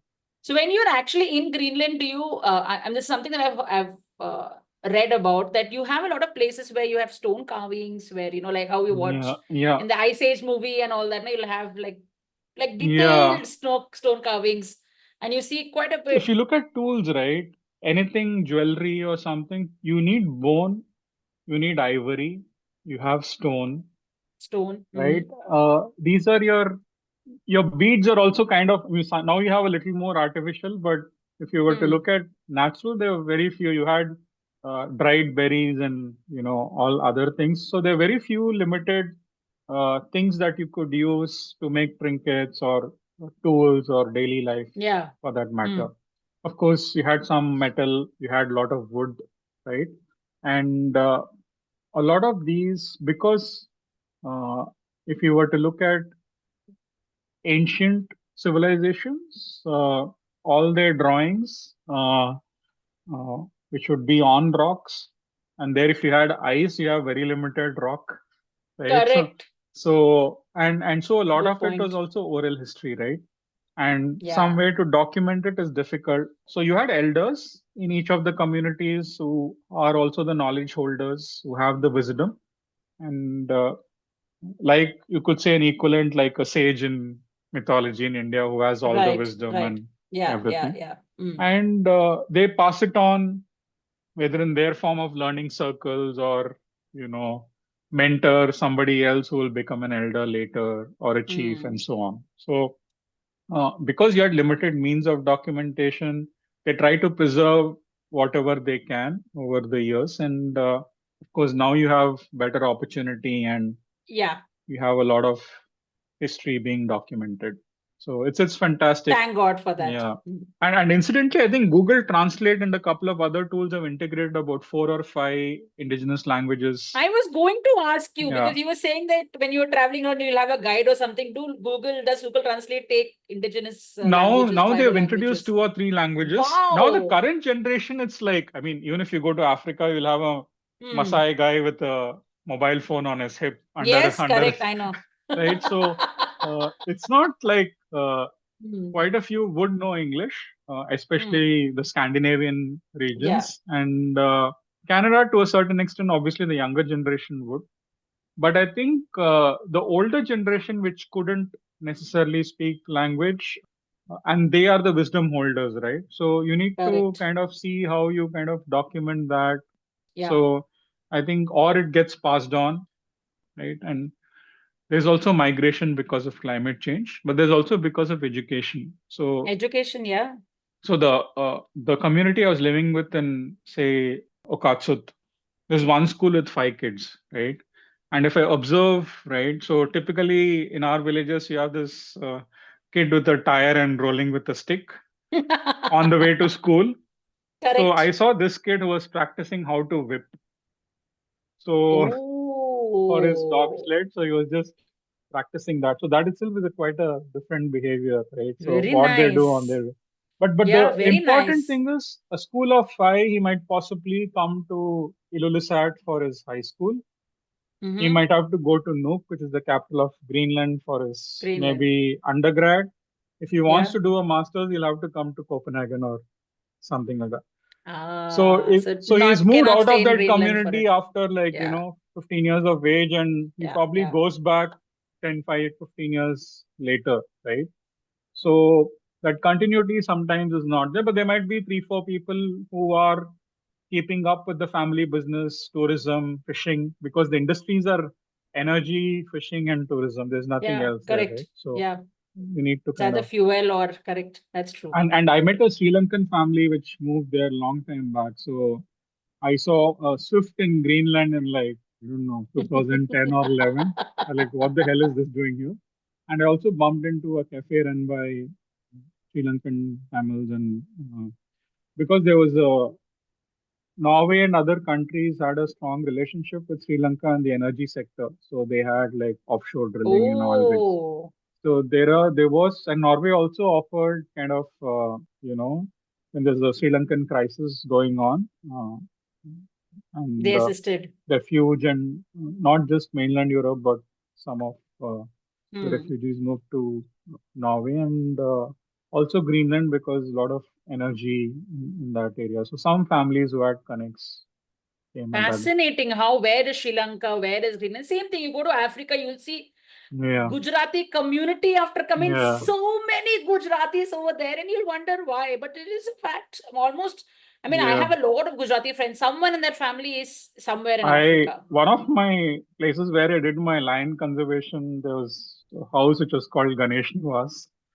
and we were chopping meat like couple Ah, of feet away from that. So क्या you do, बात है. but I think that was like, I think a lot of people who migrated just after independence with the Britishers, and Mhm. a lot of people in Yeah, Africa there as well. So yeah, huge yeah. community. Okay, but we will talk about your Africa thing, but in a bit. We'll finish all your polar stories, man. You have like crazy number of polar stories. Okay, so tell me something. So you've gone to this very, very, very cold places where you said like, getting water also stuff. How do you have a bath there, man? Bath is typically uh, you carry wet wipes. Idea is to not, even Ladakh for that matter, when you go chasing snow leopards, right? It's minus 20, 25, you're camping up north. You're not going to have a bath for like a week, right? Hmm. So I think bath is the least of your worries. And I think the challenge is being able to get used to the stuff. And as I think there's this joke about I think the English dressing up and Scandinavia, and there's no such thing Hmm. as bad weather, it's just bad dressing. So Yes, it is right, true. so and Totally agree. Scandinavia, definitely, and yes. and so the first habituation I had was sealskin clothing. Uh, Mm-hmm. when we were doing a dog sled expedition. And I was typically wearing my 3 or 4 layers. And if you go out for a Northern Lights trip from a city or someplace, they give you those overalls which you wear. And Right. Hmm. but one of my guides was doing a 2-day expedition in Greenland. So he said this won't work. So they Hmm. have a cabin which has about 20 to 30 sealskin suits which can be let out, Hmm. and that keeps you really, really warm. So while the actual temperature was like minus 39, 40, I have a photo of that as well. And Mm-hmm. real feel was like minus 49 or 51 with Oh wind my chill. God. Beyond -10, nothing is, you won't even know whether it's -40 or -100. It's like that. Oh Yeah. my And God. and the challenge Whew. there is like Greenland dogs are a little, they're not huskies. They are not the ones which Okay. you find in Siberia or Alaska. They are a breed Hmm. of dogs, Hmm. and other breeds of dogs are not let into Greenland because you will dilute the species. And they are not pets. They have their own behavior, and they have been kind of domesticated that way. So normally children don't interact with the older dogs, only with the pups and so on. And also the older ones, once they can't serve any purpose, they get culled, right? Because you can't Okay. maintain them. And they are kept Hmm. outside town because they can cause a lot of ruckus when they are in town. Here, of course, in smaller communities, they're just kept outside the house, and you give them, they feed on beef and other stuff. The challenge is in terms of sealskin clothing is your mobility. You have to get used to it. It's like you're taking up cricket and you have to wear all these pads and arm guards and helmets and so on. Some 10 And, kgs more and if on you want to you. take photographs with the DSLR and you're wearing a mitten and Mm, stuff, you need to figure all things out. And on top of that, you've never been on dog sledding, which is like a fan, right? Typically, you're in dog sleds, which are two each, and like four dogs or six dogs or eight dogs, which are like linear, and pairs of them put up in a dog sled. okay. Hmm. This is like a fan. So you have like 15 Okay. dogs running in different directions, like managing a kindergarten. Like, so you have to kind of rein them in from time to time, and You have a guide who'll be doing that? you Or can you do it learn to do yourself. that I've done yourself? it myself, a bit of mushing, Oh, but it's very difficult. And typically, if it's a sled carrying four people, you would have about 15 dogs, right? oh, Because you also want to minimize number of people to dogs as well, because you'll be carrying luggage. It is not just four of you. correct. You're carrying food or something else along Yeah. with you in a multi. So you would look at that many dogs. And so if it's an expedition with, say, three sleds of 12 people, you're looking at close to about 40 dogs or at least 30 dogs. I love And dogs. and when you're on a frozen bay, the dogs also kind of have the sense in terms of where the ice is thin, where it is Mm-hmm. thicker. The experienced ones who have done that trip before. The new Correct. ones are still getting used to it, so they might not have that much experience. So you might have to kind of figure out how to do. I mean, I'm not that experienced to identify, because the owner knows the dogs best, right? Correct, correct. For Yeah. us, I mean, just getting a learner's license is a challenge. So, Oh my God, this is just unbelievable. and you have the This, dogs, and they eat the ice. So the worst part is like, you can't eat ice. You have to wait for the water or something. They just have ice because they're just cooling down, because they've been leading you for a while now.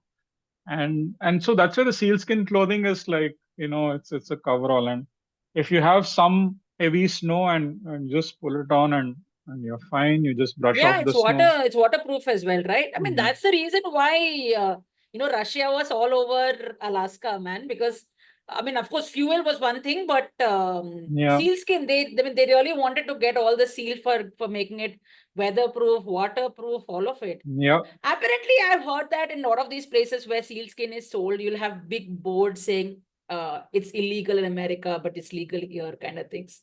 I think also people see, it's like, without trying to you know blame anyone. See, you also have a lot of non-profits. They have their own agendas, Yeah, correct. right? I can't go to somebody in a remote village in Greenland and say, hey, don't hunt seals. Who am I to do that? I still can't call myself indigenous in front of them. However, or whatever position that you're in, I think it's I think certain laws, community, and that's why you have a lot of these places which are still autonomous in certain ways.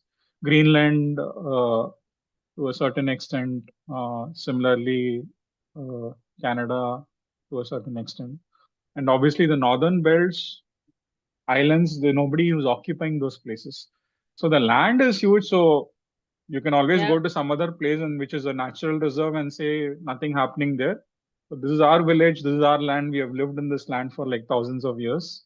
So you don't want what is happening with Adivasis here to happen there with others, right? So they've been living off the Yeah. land in that forest, and land-based learning, land-based living, it's part of their life. Yes. Just like my life, my rules, it's their life, their rules. Yeah. And to be fair, none of those species are endangered yet, right? Most of them are kind of least concern. Even polar bear population is 10 times gorilla population, right? So while it is on every picture postcard of climate change, Yeah. there is also a thinking behind, like, let's not keep putting polar bears in front of every visual, because it communicates the wrong message. Mm. Because people tend to empathize with some of these animals a lot more, but doesn't give the true picture, right? So if I have 25,000 Very polar good bears, point. and something strays into my village, you have the right to shoot it, and there's no other option, because you can't do much with that. but there's always hue and cry when such an incident happens. And recently, I Yeah. think there was one shot in Iceland after like 100 years or something. I don't know.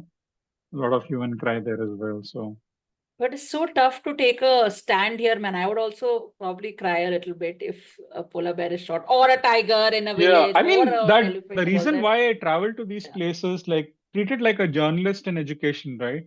You want to see for yourself before commenting on it, right? correct.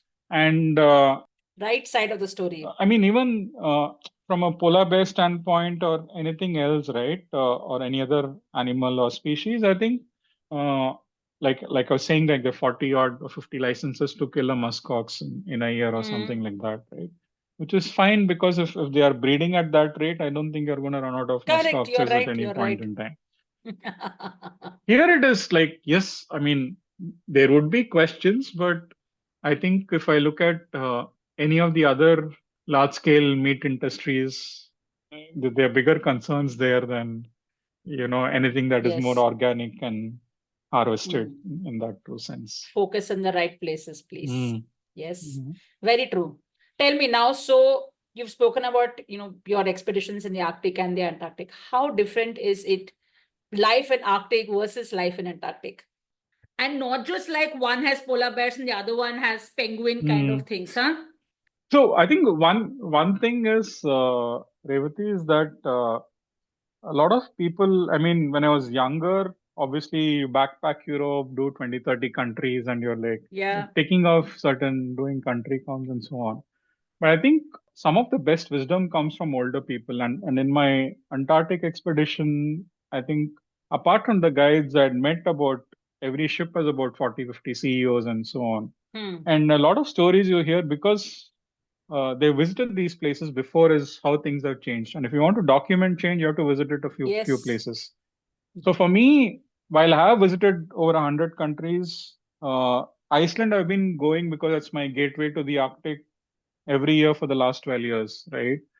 But I still feel I only scratched the surface, right? So for me to say Arctic is this, Antarctic is this, is one thing I've done is gone to each place at least twice in two different seasons to understand it better, Fantastic. Hmm. right? Hmm. So, I mean, possibly Chennai has the same weather year round, but uh, People will take if you offense, want to see okay? people running in monkey caps in Marina Beach, you can still see them. Winter is coming now. Yeah. So when you say winter is and the other aspect is calamity for some people is reality for quite a few. So the harshness of the weather, landscape, the privileges are quite different, and Ouch. sometimes people Hmm. just look at it as a way of life and manage things, right?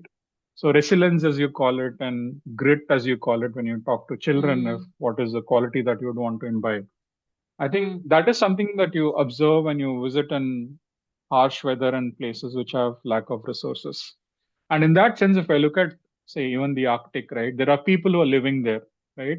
Right. Antarctic doesn't have indigenous people, while in the sense that there are claims to regions where, whether it's Maori history or if I look at Chile and Argentina, they have Hmm. Antarctica as part of the historical map regions. But when you take the Antarctic continent, it's only the bases and there's no people living there. So, in that sense, the way these places are governed is hugely different. Hmm. And people want to look at Antarctica politically and the commons of Antarctica and see if that can be applied to the moon or to ocean floors and so on. Because not owned by anybody, but there is a treaty keeping things at peace and see if it will work there. Arctic Hmm. is slightly different in the sense that it is warming faster. The Northwest Passage is opening up from Greenland to Canada, Franklin's footsteps, as you would call it. And one of the person I spoke to, Katsud, the village in Greenland, his Hmm. grandfather's generation, winter there was a bridge across the Arctic, so they could dock sled from northern Greenland into Canada, right? So because that was kind Ooh. of frozen and there is oral history about which that part was, and so you would have islands like Ellesmere and others in northeast Canada, and Northwest Greenland would be Kanak, which is the northernmost settlement. It's called Thule. I think there was a US base there. So you could actually kind of dog sled maybe 100 years back. And Unbelievable. so in terms of distances they have traveled, the story of this Arctic fox which traveled for like thousands of kilometers. So I think that exploration is kind of built into some cultures, that resilience is kind of built. There's a lot to learn from people in the Arctic, right, that you can relate to. And in the Antarctic, it is about the pristineness because it's been untouched, no settlements. Only Yeah. messing about has been by all these 50 international bases and and and research, Researchers and and that's tourists. what differentiates. Antarctic as such is also treated as a desert in the sense that there's no rainfall. Places in the Arctic do get rainfall and it's been warming up. So in terms of forms of precipitation, I think so geographically there are certain differences, and obviously from a wildlife standpoint, uh, strongest difference is obviously the polar bear up north and the penguins down south. But I was also saying that uh, in terms of vulnerability, it's pretty much the same, right? So, and I Yeah. was like quoted in quite a few newspapers when I did my trip last year. Was I was talking about the impact of avian flu because Chile had the seals had them, and you just need some birds to migrate to Antarctica, and it's so Hmm. easily transmitted. Species can get wiped out fairly easily, right? And Yeah. I think that was something that I was worried about and cautious about. And a lot of landing sites in Antarctica, South Georgia were closed because avian flu was detected. So I think we have to keep in mind that these pristine places are quite sensitive as well. Yeah. So the reason why I was saying this is every year is quite different. So I go back in spring, it's quite different. I go back in summer, it's different. Arctic in winter is different. I never wintered over in Antarctic because I'm not part of a scientific contingent, but Hmm. I'm sure that spending 4 5 months there, cut off from daylight and surviving, you're mostly indoors. In the Arctic, you also go outdoors in winter. You do camp, but it's quite different. And the other thing geographically different is a Russian Arctic, the harsh cold that the biting cold, while it kind of the European Greenland side is kind of kept warmer because of the currents transatlantic, which brings in a little bit of warmer air, right? So a 40-degree, 50-degree in Greenland will be slightly warmer than the 40-degree, 50-degree that you find in hardcore Russia. So those are things which will kind of dictate how people live. Greenland, all communities are on the coast. There's nothing interior. Yeah. Kangerlussuaq Airport is just off the glacier, but that's the only thing. There's nothing else. Everything else is coastal, and so the food is fish. Not as many reindeers as say Siberia. So whereas here you might be having people surviving off reindeer, right? And here, apart from reindeers, there are more dogs. So you have to make sure your dogs are kept well. And and I think now because you have a lot of automated vehicles, I think modes of transport have increased, but doesn't mean it gets cheaper. Yeah. Airfare is still tough. Northern settlements, whether it's Canada, you have to pay $2,500 to come down to Ottawa or some other city, stock up food, and go back. So Oh, okay.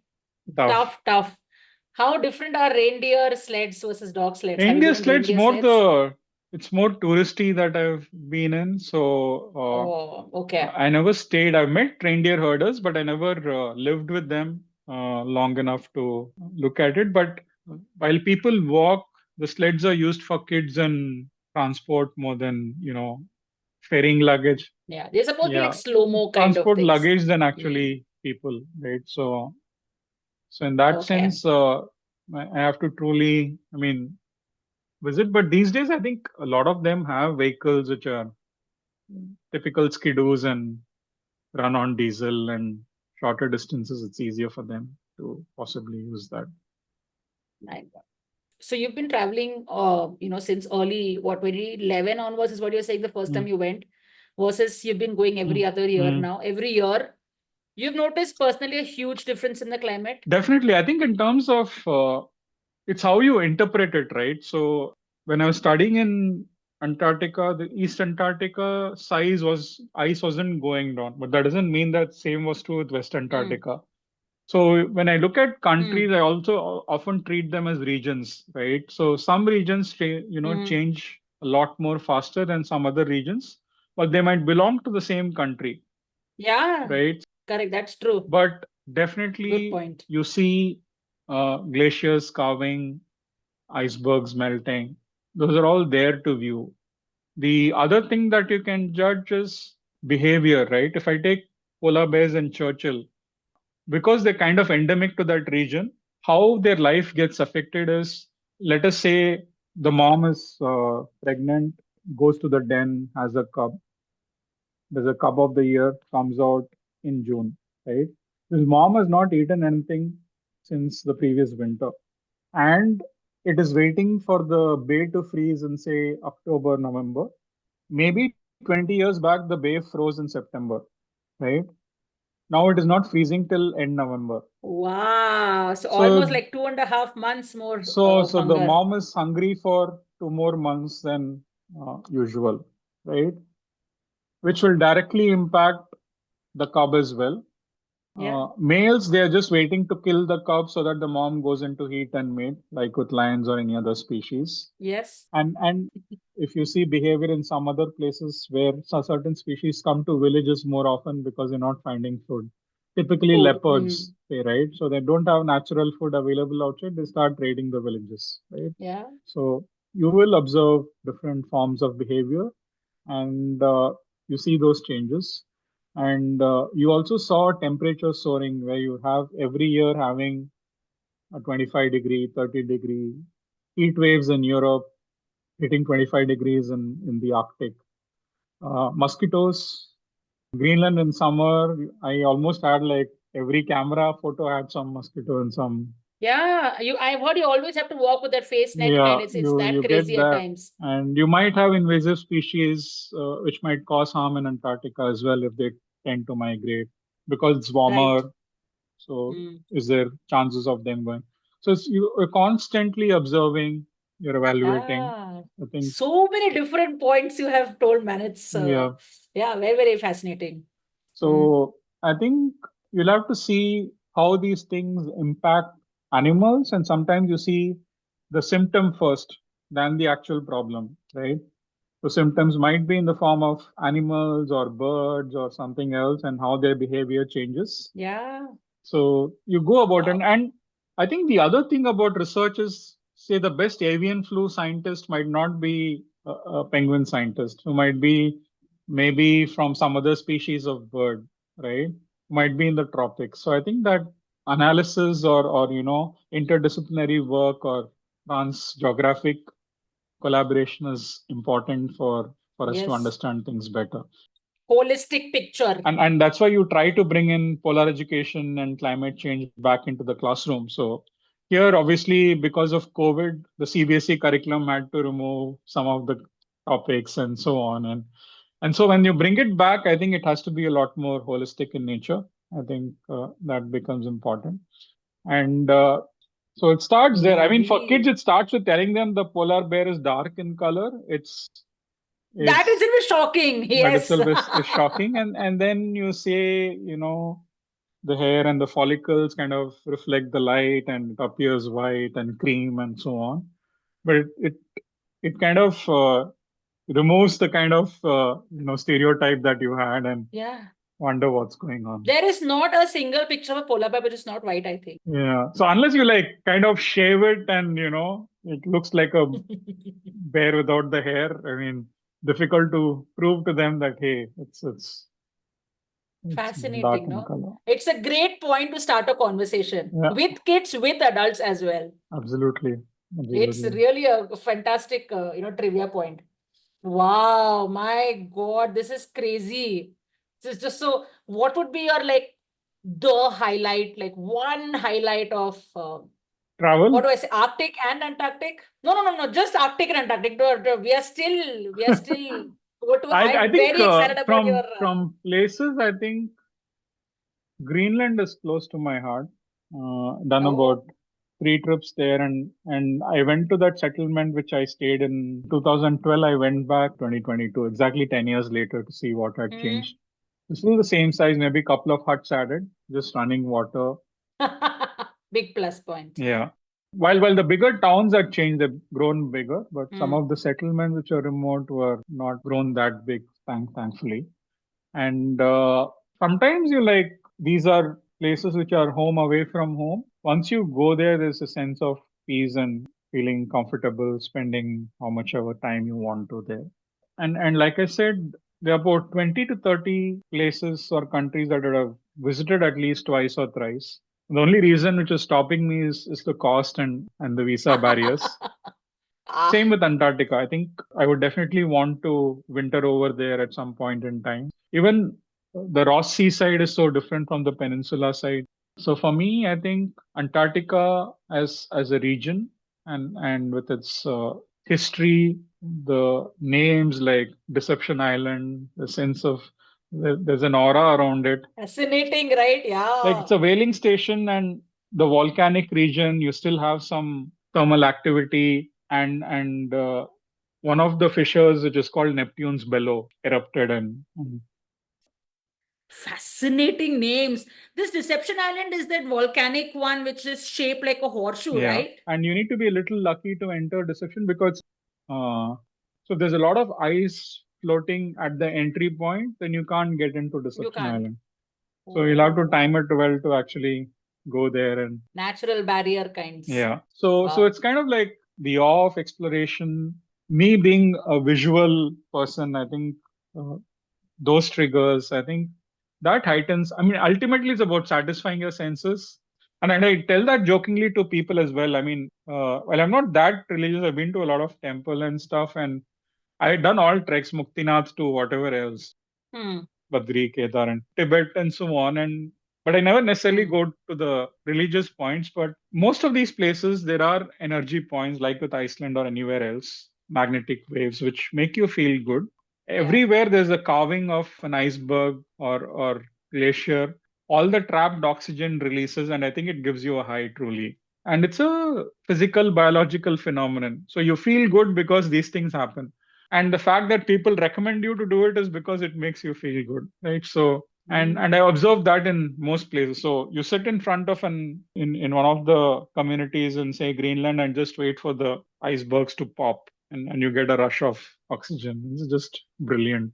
So सुन के ही I'm feeling happy है yeah, यार. yeah, yeah. I'm sure being there is I like mean, it's another like level. oxygen Oh, and getting correct. a dose of it. Yeah, I know practically also I'm sure it really will give you the actual high, not just Yeah, psychological kind, actual as well. yeah. So it's Oh like man, fantastic. fantastic. Yeah. Okay, so now you've told us crazy good stories about two poles. Okay, we are still the third pole is also left to be spoken about, but Mm-hmm. I have to move from the poles a little closer to the equator now. So let's take a quick little break and we'll be back with your stories on Africa. A commercial break? Not really. This is a request to you to check out our Labor of Love, a newsletter on Substack called Sneaky Footprint. It's from our team at Misadventures of a Sneaker. We write about travels, vacations, travel tips, anecdotes, lots of pictures, and of course, a suggested itinerary as well. Do check it out, misadventuresofasneaker.substack.com. And by the way, if you enjoy listening to our podcast, you could support our team by buying us a coffee. Head on over to our show notes and click on support to contribute any amount you'd like. It'll be a huge morale booster for us. Thank you. All right, welcome back after the short break. You have told me that you've been to different places in Africa. For the sake of sustainable travel, you also do a lot of adoptions, like animal adoptions across different places. Your notes, I remember, it has Rwanda, Uganda, Congo, Zambia, oh my God, Kenya, Tanzania, so many places. So we know we know kind of decently well about Tanzania and Kenya. We talk a lot about it because of all the safaris that happen there. But tell us more about the other countries that you have been to, Rwanda, Uganda, Congo, and all of it. How is it? How are the Well, people there are a there? lot Tell of us more. Indians in every country, so let me tell you that. I But know, I I think to know. start with, I think when you travel to, say, South Africa or some other place, you will meet Mm-hmm. people who have been on safaris and say, this is one place I've been to. And Correct. Africa and South America give opportunity for overland travel. So while you have overland trucks which you can travel in, converted of course, which you can travel in right from Cape Town to Cairo, which might take you about 3 months. I've done some Mm-hmm. overlanding from Zambia to Kenya, which is about 4 countries. And but in terms of location wise, I think the most exotic has been in the Democratic Republic of Congo, specifically the Virunga National Park. And that Mm-hmm. trip I did Uganda, Rwanda, and Congo basically because I wanted to spend time with the mountain gorillas. So you have mountain gorillas, which are about 1,000 in Yes. number, uh, and you have lowland gorillas, and which are in the valley side of Congo and so on. But most importantly is, like I said, places before they disappear or species before they disappear, right? Right now, it has a negative connotation because they call it bucket list travel or they've given various terms to it. But I think the intent was to experience those because as an educator, if I want to tell something about gorillas and where they are and what they are, I need to see it, right? Otherwise, I'm just an Yeah. armchair expert. So one of the things that you need for a lot of these countries is a yellow fever vaccination. Yeah, yellow fever vaccination used to earlier have a 10-year validity, but now it's a lifetime one, right? Yeah. Okay. So I was planning to go in November, December, and the village got bombed. And my guide said, come in April during Easter, it's a little more peaceful. The president would have stepped down, and there's a little more peace during that So there time. are so many different aspects to consider when you are planning a trip, right? Oh my God. Yeah. There's so many different aspects to it. And typically, Virunga, you can enter from the Democratic Republic side of it, or you can, most more popular one is Rwanda, where you get a visa or a permit only for the Virunga Okay. National Park. So you can't go further into Congo. And obviously, before this, Tintin in the Congo and all that had happened. So you have a lot of inputs. Yes. The Congo movie by Michael Crichton, Oh, the book and yes. the movie had come Very, up, and very super the hit. book was phenomenal. Movie Mm. was not too bad. I mean, good for an adventure. Mm. So you had all these stories and So you have a lot of nice build up in your mind. build up in that sense. And there were also a lot of expensive trips where you kind of do a boat trip along the river. But here you do a road crossing through Goma from Rwanda. So I went in April and I had one more person. She had been in the British Army and but she was doing a holiday here. So Oh, and the first, so you have to book a one expedition and you get this permit. got it. I had booked. There's something called the Nyiragongo volcano there. Man, I have seen videos about this. Okay, I'm so excited. Mm. So it's the largest. So there are two large lava lakes. One is in Ethiopia, which is slightly flatter, and this is possibly as big, but the highest inside. It's like a volcanic crater, and it's you could say the largest lava lake in the world. So the trip involves hiking up the volcano, which is an 8-hour hike. You sleep on the rim of the volcano. There's some huts, and next day morning you come back. And I think I was the oldest on the trip. I was turning 40 then, or late 30s or Oh, what whatever. a grand one. But yeah, a lot of older people do go. And I found it tough because I'd lost my stamina by then. And I think I'd done an Everest base camp in 2002, 3 or something. I'd done some in Africa, Tanzania, and that was 2012. And then not too many hikes. But I So still think a volcanic trek is a tougher trek because it's through and through vertical only, right? There is no. yes, and this trek is one of the toughest because it rains and you're walking on not hard ground but frozen lava rocks Pores, and yeah, like you feel like you're rolling down. yeah, so you have to be careful about your ankles, right? But it's like a walk in the park for people who regularly hike and climb. typically it is advised to have a porter because it's a source of income for them. Yeah. So I took two. I mean, I had my own backpack for some food and snacks and water, but I was carrying a lot of camera gear by then. Right. So I kept one camera and I gave one full set of camera gear to one more person. And one more person who was carrying sleeping bags and Got other it. stuff for another friend as well. And so there were 30 of us going on the hike with about 15 porters or something like that. And the huts can only accommodate so many, like 2 people per hut and so on. So it was an insane trek. The disadvantage of going on a hike is that while you're on the mountain, it's very difficult to have a view of the mountain, right? So you're just seeing an that's true. angle, That's right? true. They always say that it's better to go on the opposite Yeah. opposite mountain to see the one in the front. Yeah. But I think the whole environment, the terrain was something quite new. And you also have armed guards coming with you. Yes. And you go up, and the first thing, the view from the top of the rim into looking into the lava lake is just phenomenal. So it is like, when you're mixing tomato soup, right? Like powdered tomato soup, like there's the solid part and there's the molten part, and you're trying to mix it up. So here is a constant mix of lava melting and cooling and melting and cooling, and the temperature in the night, this side, if you put your hand of the rim, was about 0 degrees. It goes to freezing, super cold. This side, just putting your hand, you get to about 20 degrees. Take it a little further, it's about one level over 40 degrees. You can't step down into the rim to the next level until you have an aluminum foil suit or something like that. Because I've heard they have terraces where people, like researchers, they step down. Yeah, so you have to wear and you can go to the next level. Right? So that was phenomenal. So I took some photos, obviously, with that in my background. And so I've heard that you can barely even see the lava in the day, but it's only visible once the sunset kinds. Is that? I think the contrast is phenomenal. That's why you sleep overnight and spend time there. In the daytime, the challenge also is that within the crater itself, you can have, if it's cloudy, right? So cloud which can come because it mixes with the steam. So it can become a little thick in nature, like to no get visibility kinds. Like low visibility kinds. And so that becomes a little better because in the night you have the lava, the contrast, so it kind of is better. And you do get pictures of the odd drone fallen into the lava on the ledges, and my God.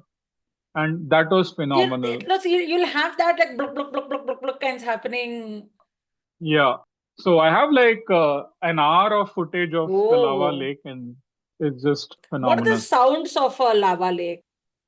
It's very difficult to actually, unless something, if there is rain falling onto the lava, is when, like in a cooker, or heating something, if something is all hot pan and you pour water, is when you get the crackle. And I think last 2-3 years, both Virunga has been, shut down because of violence, and also the volcano erupted and lava overflowed. All the huts were like gone 3 years back. And so I don't know if it is accessible, but we'll know only when Virunga opens to general public. There are people, rangers who are there, and researchers, I guess, would go. Right. But as a tourist, I can't go yet. There's also a French filmmaker who took a fall on the way back. So you're just walking down and he just took a tumble and went 20 feet, and he had to be bandaged. And so, because it's soft lava kind of balls, and it's constantly stepping on balls and going, it's very easy to slip. And the trek down would be tougher, I would think. You can really roll. Slippery, and it rained for 6 hours. So one of my camera lenses was completely gone. But I just wanted to be drenched in the rain, and like I got drenched. Downhill is slightly faster, obviously. Correct. So you can get down in about 4 or 5 hours, I'm guessing. But what I was saying was, by the time you get started to the time you unpack at the top and settle down, you need to budget about 6 to 8 hours. Rest depends on the speed you can climb at, and you take a normal pace. While coming down, because you don't have all that stuff to worry about, you're just coming down and just chilling out. And obviously it's a descent. While it's bad for your knees, you still need the sticks. But from a stamina standpoint, it's quite easy. And from an experience standpoint, it is a must do. It's a must do. It's one of those you'll never forget. And I think the only other thing which I think comes close, if you're not going to those exotic volcanoes in Antarctica or some other place, right? So I think the only would be looking at something in Central America, one of the hikes where you see Acatanango and Mount Fuego. Mount Fuego Fuego erupt or erupting. something Yeah, like yeah, that, yeah. right? Because there's also wildlife in the Yeah, yeah, yeah. process. And unless you're doing something like that, I think here, because it's also the largest lava lake, it's one of a kind Yes, experience. So yes. definitely. Yeah. And the one thing which I went for obviously was the gorilla trek. Yeah. And So I have followed a lot of these gorilla tracking, rescues. They say that mhm, they are as close to human DNA as possible, right? And you have the silverback ones, yeah, mountain gorillas, and I find them very yeah. interesting to just observe. So in terms of similarities, like you would say, right, chimpanzees, most of the Hmm. primates, I've been tracking and observing, and I've done a course on endangered species as well before I did this trip, and we were observing gorillas in captivity and so on.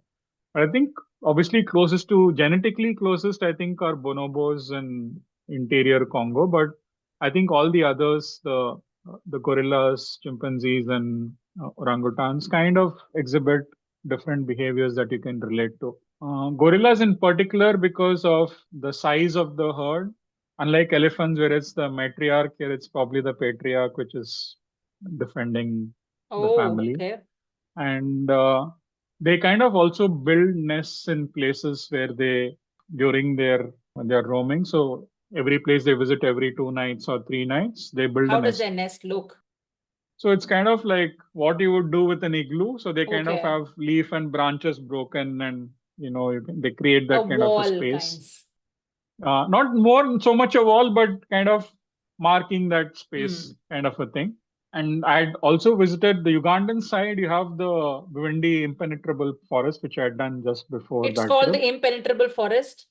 Impenetrable Forest. Wow. And you have like 7, 8 gorilla families on this side. Mm-hmm. So this you have to be like with Tirupati and say 7 mountains. Here it's more like 7 volcanoes, Okay. right? Hmm. So and a few more smaller ones. So there are places where you can hike, and this side is the Virunga National Park on Congo, and this side of that mountainous place is Uganda, which is the impenetrable Hmm. forest. So you have gorillas on either side, right? And and during the Ugandan trip, which is more accessible, and obviously you'll have a couple of guides and so on. One of the sites behaviors that we saw was a mom brooding over either a stillbirth or a Oh, dead fetus. I don't know. okay. So I have a picture of that. Hmm. She had her in her arms and she was sitting slightly away from the Aloof pride, kinds. yeah, aloof kind of a Oh, thing. And it's sad. only after that we notice the fetus, and so that was kind of a sad moment for us. But 3 days later, I was here going to the Congo, and we were able to see a newborn to 2-day old. Oh, how do So, they look? so the hands are without hair, Okay. so it's like pink flesh kind of a thing, and grows very fast. But the head has hair at the back. Very human baby-like description you've given. It was just amazing, and you kind of see those pinks and kind of identify, yeah, it's infant and Newborn yeah, kinds. newborn. And So, in like how in many other animals, when a newborn mm, is born, okay, when the baby is mm, born, they immediately mm. start walking, right? Is it the same with these primate babies? Yeah, here I don't think the gorillas put them down Okay. because there are predators Hmm. here.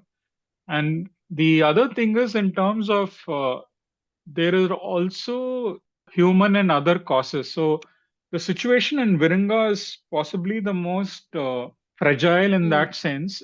One of the things I was looking at was conflict, and I've done a reverse migrant route, and one of my friends all the way to Syria and Aleppo and so on. This is just Oh. at the start of the crisis. Hmm.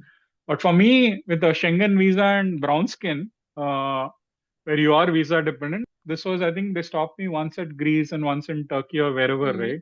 And they said if you cross it while coming back, you won't have a shortcut. You'll have to join the queue Oh. because they don't have enough personnel there to 10 people parallelly looking at passports and visa, Oh, such not kind of getting an things are also opportunity. there. But good that they gave you the heads up. Yeah, so conflict areas are also looking at insurance. So Oh, there's yeah. some which are battle guard and kind of stuff. And India wasn't there in the drop down. So some don't. So not just visas, so you don't Really? have insurance available. I think World Nomads is a good one, which is by Bupa. Hmm. But for volunteering, definitely because except for base jumping, it has all other sports. It also has manual labor, which is not covered by a lot of Indian companies with respect to insurance. So if you're volunteering and so on, you need to have manual labor on. Similarly, with respect to conflict areas, it's still shady for Indians. So you'll have to take a risk and say, it's okay, I'll cover all the rest. And if it's contingency, war, whatever, you can't help it. You'll have to take that risk. But now I think it's eased out. This is what I'm talking about 7, 8 years back. My Right? God, you're So, telling aspects that wouldn't even have crossed my mind. I'm so, wow. Hmm. yeah.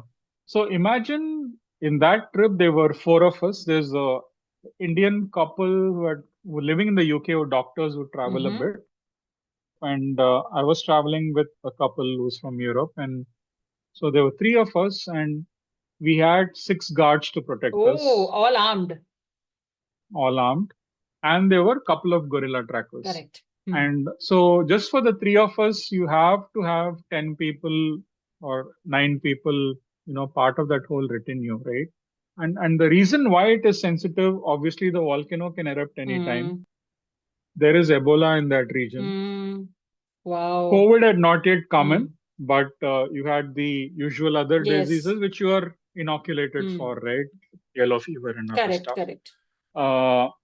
Then you have the militancy, so who are fighting with the army. There are refugees who will do anything to cross the border, and you have the UN trucks which are positioned outside, just outside, who will possibly pick up refugees and transport them back to some other place where they will You keep them. physically see these UN trucks as well.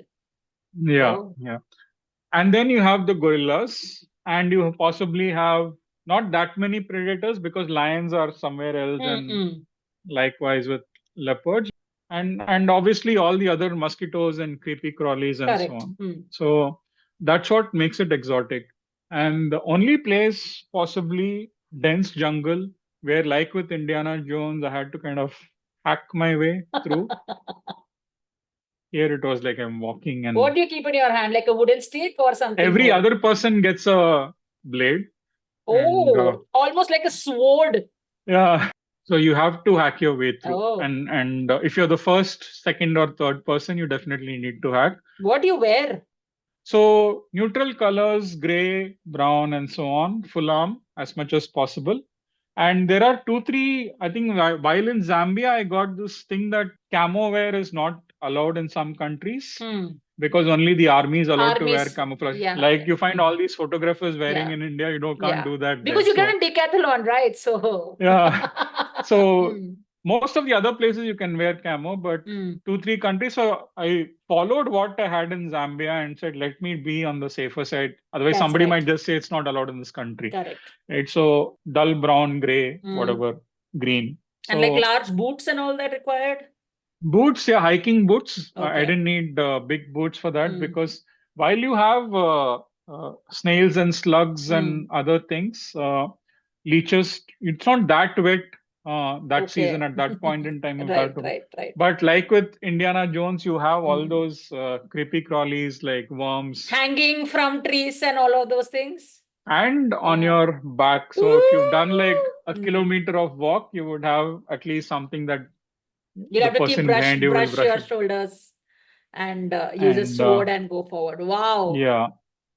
And you will have, like, they'll tell you if there's any poisonous spiders or something which you can avoid. Otherwise, it's kind of safe. And the only other thing which are dangerous are snakes, but because you're a part of a contingent walking Correct. straight, so the person up front, they will typically spot it. Yeah.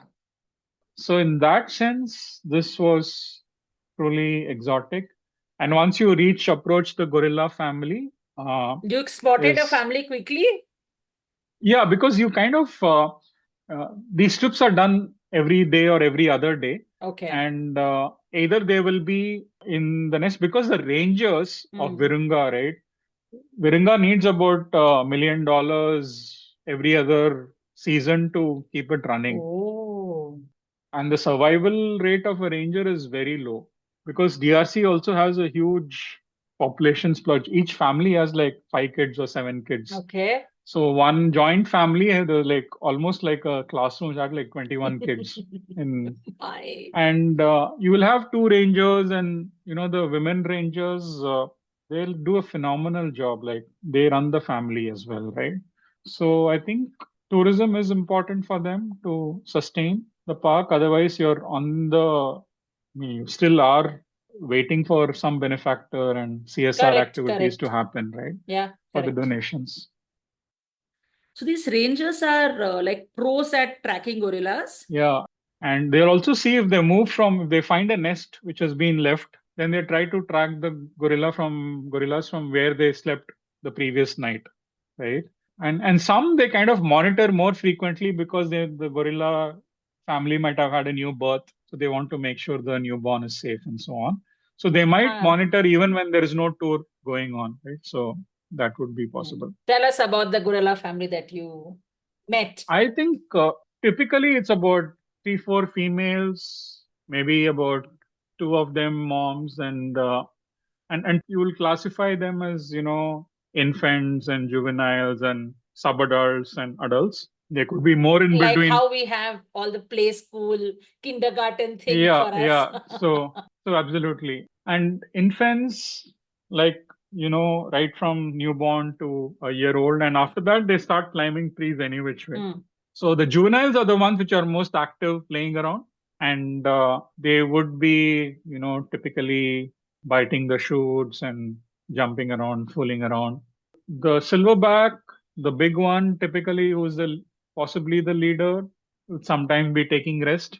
And as long as he's kept alone, he doesn't do much. Yeah, apparently stays a little away, lazy. stays a little away, and rest all are in between subadults and that age group who are like just sitting and eating or just close to each other. And because it is kind of a habituation, some of these families are habituated to humans.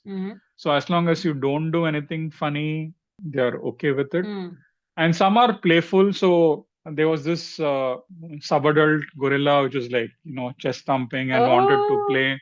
So it took one shoot and it was just waving it. And then it ran towards us and just swung the shoot. The girl next to me evaded and I got hit. So I just literally got whacked by a gorilla in Virunga. And I think I have some footage till it kind of comes close. And then I had to put the camera down and, take evasion. Sometimes also I've seen, at least on camera, where gorillas come close to you, sniff you, pat your head and whatever else. Different types of behavior which they exhibit. And obviously, you are the guest and you need to behave like a guest. One critical thing which I observed was this was one of the first few experiences, which is respect to this species, where we wear masks as a precautionary measure. I was thinking of asking you that this is because they don't want you to pass on diseases to... They can get catch a cold fairly easily. So primates, just like humans, are prone to different kinds of diseases. Right.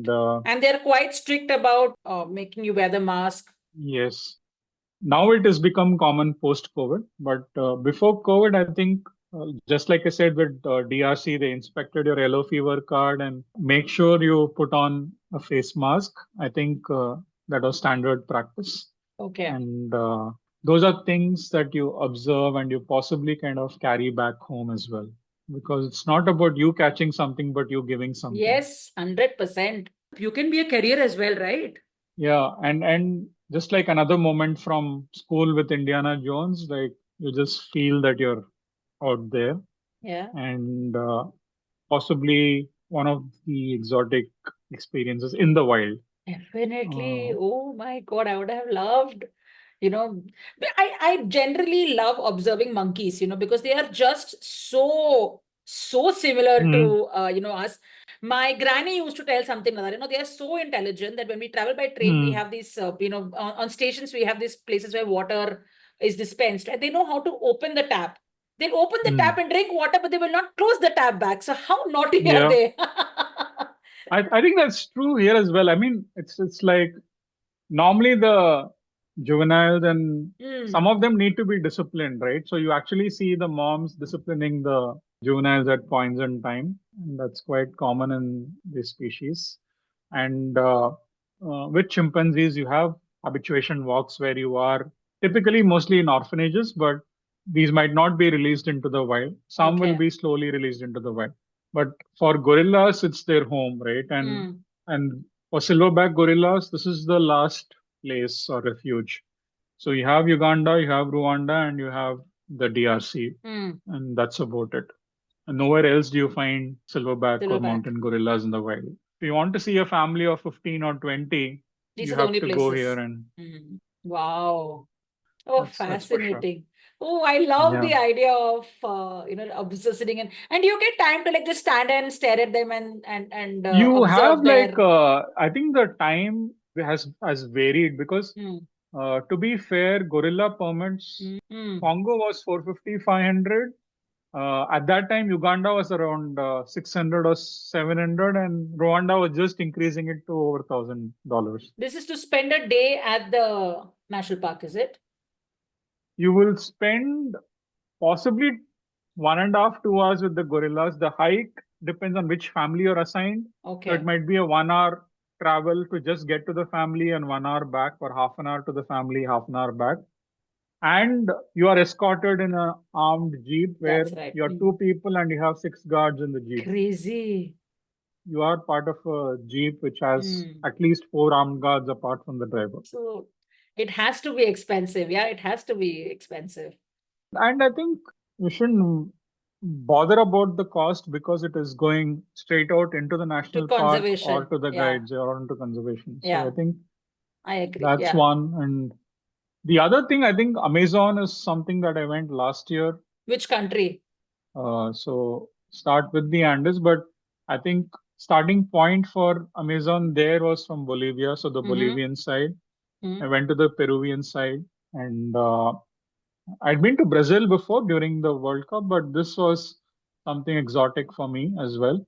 People do say the Ecuadorian side is one of the best. I haven't been to Ecuador yet. That's on the cards. Then I went to Costa Rica, and this was after my Antarctic South Georgia trip. So this was a 4 month long journey by the time I hit Costa Rica, and I was like Okay. exhausted.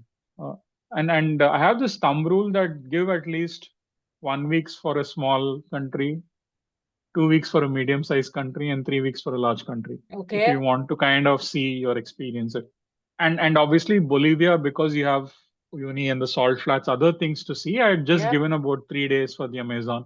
Similarly, Peru, because I haven't seen Machu Picchu, I'd given about 4 days to Amazon and so on. Okay. Mm. But obviously, you would want to go back for The longer other things. experiences Yeah. Yeah. Yeah. because you have some things you want to see the river dolphin, which I didn't plan around, and I did see some of the macaws eating the clay. It's a kind of huge migration and Oh. ritual which happens Mm.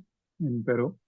And Costa Rica, being Costa Rica, is obviously phenomenal. Wow. But one thing that I wanted to also like do when I'm doing my sessions on polar education is there are a lot of other indigenous tribes. I mean, none more so than the Amazon, right? Where customs and practices and the oral history is just so rich.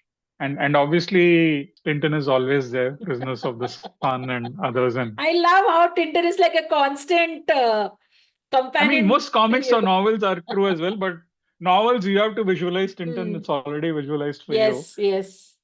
But I think also there was this recent story of the plane crash in Colombia where four kids survived, and the mom had taught the eldest kid how to survive in the jungle, and the eldest kid had make sure that the siblings managed to survive in the jungle for three Wow. days.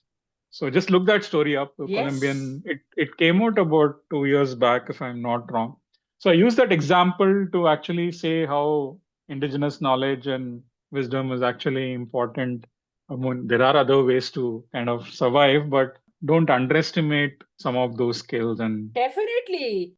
yeah, See, when you go to any of these treks or, rainforests or any of these jungle things, you have to go with an absolute local person there. They know the place, they know how to survive, they know how to interact. yeah, So these skills are passed on from generations. You can't read a book and yeah. So I learn. think that So was, yeah, and the fact that it just worked. I correct. mean, it was like you had good goosebumps, like just listening to I that have to. story. I have to check this out. I'll put a. I will read it and put a link to it in the show notes as well. So listeners should also go and check So, it out. Wow.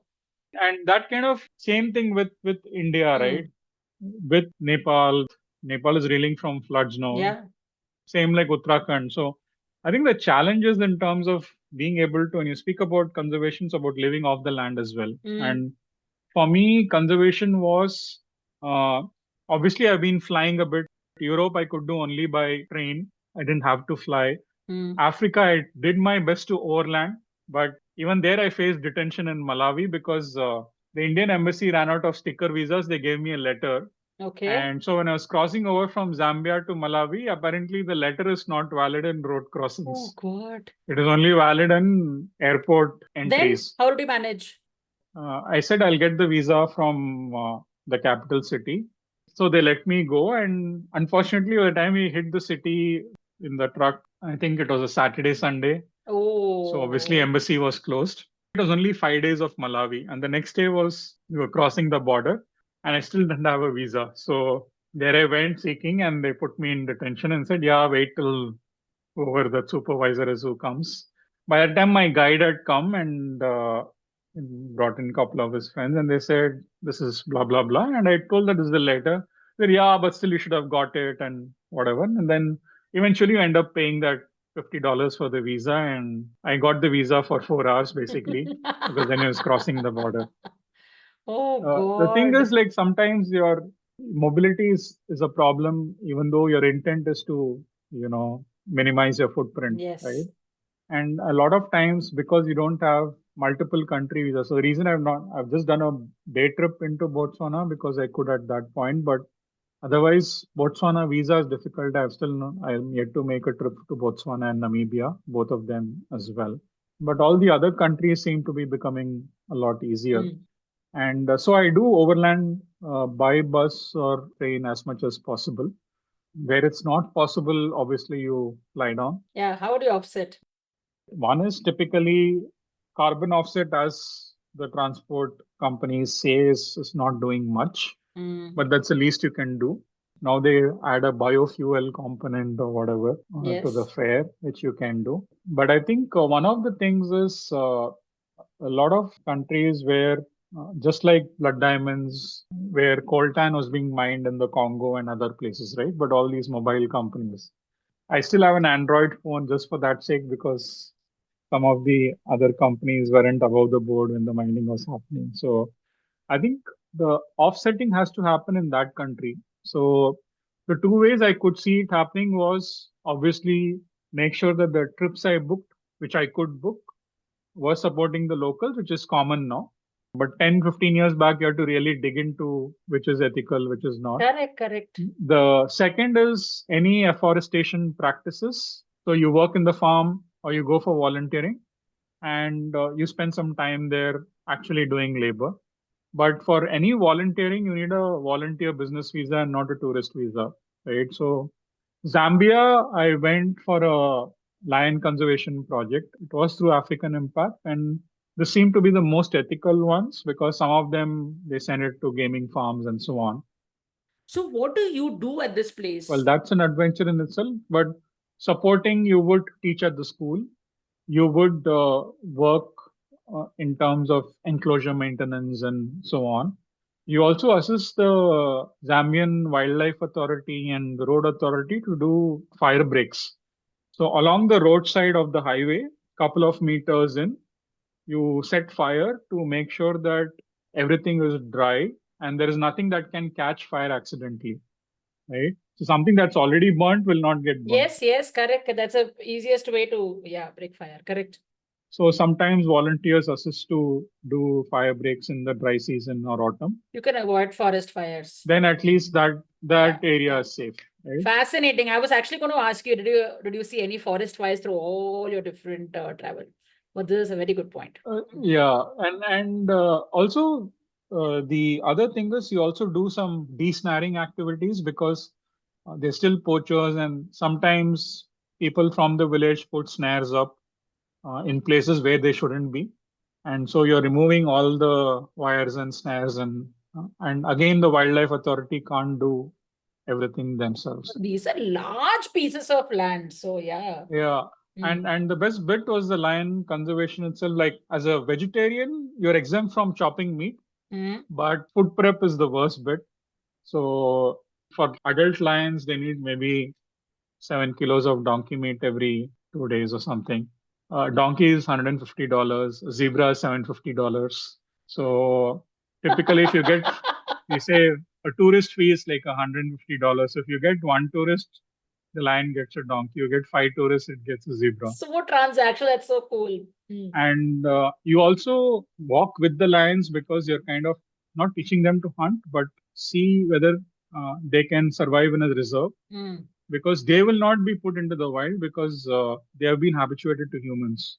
So they'll be put in a reserve, and their cubs, which do not come with human contact, are the ones which can be released into the wild, right? So that's typical with tigers you want to release, or right now they're trying with cheetahs and whatever very else. Unfortunate, yeah. Yeah. So I think that is a practice which might work, might not work, but no harm trying. But the best part is 4 o'clock, you wake up for cub sitting. And unlike elephants, whose milk is similar to the human milk formula, lion's milk is like 6 or 7 ingredients. Okay. So what you need to do for preparing milk for the cubs is like you have milk powder, milk, water, you need egg yolk, vegetable oil, gelatin. Because the composition of the milk that you put into the feeding bottle has to be closest to the lioness's milk. Which is like you have vegetable oil and gelatin in it. Yeah. Then the correct nutrition and taste. Yeah. You have like the closest possible combination that you get to that. And then you go, if it's too small, you feed it, or you have kind of a concrete tray which you pour the milk into, and the cubs will kind of lick it up. Like how we have those dogs and cat kind of feeding trays. Yeah. And these are small ones. And the largest ones you can be with are possibly a 12, 13-month one, which was bigger than me, because they grow bigger than you if they are a year old. Beyond that, it's difficult, right? Have you ever petted or cuddled a lion? Yeah, I mean, like, there are some touristy places where you can do that, but no, I don't even want that. I'm not talking about the Thailand cuddling. But I think the couple of conservation places where because you are going there as both a student and a researcher and a volunteer, in that practice you possibly can, right? It's still ethical, but it's like 10 years back, people wouldn't bat an eyelid, right? But today, if it's elephants, right, people say don't even touch an elephant. I would say I can feed an elephant, I won't ride one, right? But otherwise, like, very cautious, because there are other sister projects of the same organization that I volunteered with, which didn't come across as that ethical. Got it. And so you kind of spend some time researching about the specific place and then choosing. Wow. Place and do it. Cheetahs are more docile, right? So they've been kept as pet because in the pecking order of predatory instincts, leopards and jaguars and tigers are up there. Lions are one level below. I mean, obviously lynxes are further up. Then you have house cats. Cheetahs are more docile than house cats in terms of predatory instincts. So you are kind of okay with interacting with cheetahs and then releasing them into the wild. It's just that they need to be able to survive. So which are the different animals that you have worked with closely? Obviously, you can't work with the wild ones too close. Elephants, yes, obviously, in India, Thailand, Africa. I've adopted about 25 species of animals. So adopt in the sense would be technically they want funds, right? So every organization look at creative ways as to what to call it. whether it's fostering, adoption. And in my course I did this conservation course in UK, which was run by Gerald Durrell, Durrell's Conservation Academy. And I had read Gerald Durrell in school, and I liked him as an author. And so they operate out of Jersey and in the Channel Islands, and they specialize in small islands and conservation there. A lot of people alongside me were vets in that course, and I was still an educator. And there are certain things I learned in terms of animal welfare. So you also see what type of conservation and what is ethical. So when you're putting feed for lions, if you're chopping donkeys, and that is okay because they're confined. If it is to hunt in a reserve, then you can't put a donkey with a lion, because the laws of animal welfare, the donkey has to have an equal opportunity to evade the lion. So you'll only put deer or zebras where the animals have a natural chance of evading the species as well. Otherwise, you don't want to put sitting ducks, right? So there are certain things which are interesting to observe. And the lion also needs to learn to suffer a loss, in the sense that not catching a prey. If you put a donkey, it's just going to catch it every time. Right? So there are practices which come along with the journey. And some, like polar bears, when you adopt a polar bear, you're basically sponsoring a collar or something like that. In an auction, I adopted a penguin colony, but basically I'm paying for the camera trap which stays. I adopted a killer whale and its calf called Snowflake, and there you're paying for the chip that it to embeds. track the movement and all of it.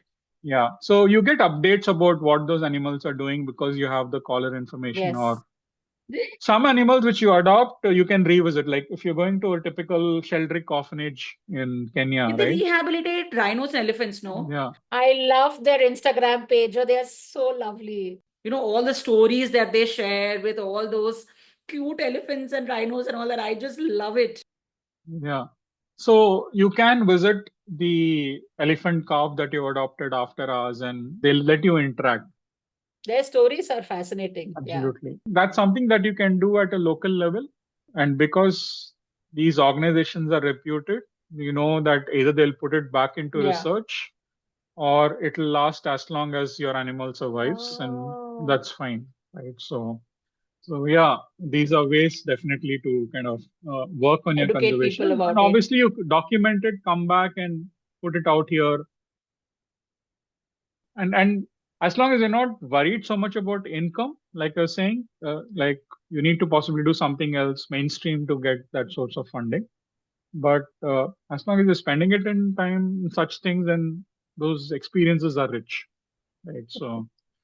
How lovely. Oh, man. Tell me one thing. So that you mentioned in passing about the fact that if you want to go into volunteering in any of these places, conservation volunteering, afforestation and all of that, you need a different visa for doing it? So typically, it depends on the country. I'll only say if you're on an Indian passport. Understand. Typically, some countries will not let you be engaged in any paid activity. Okay.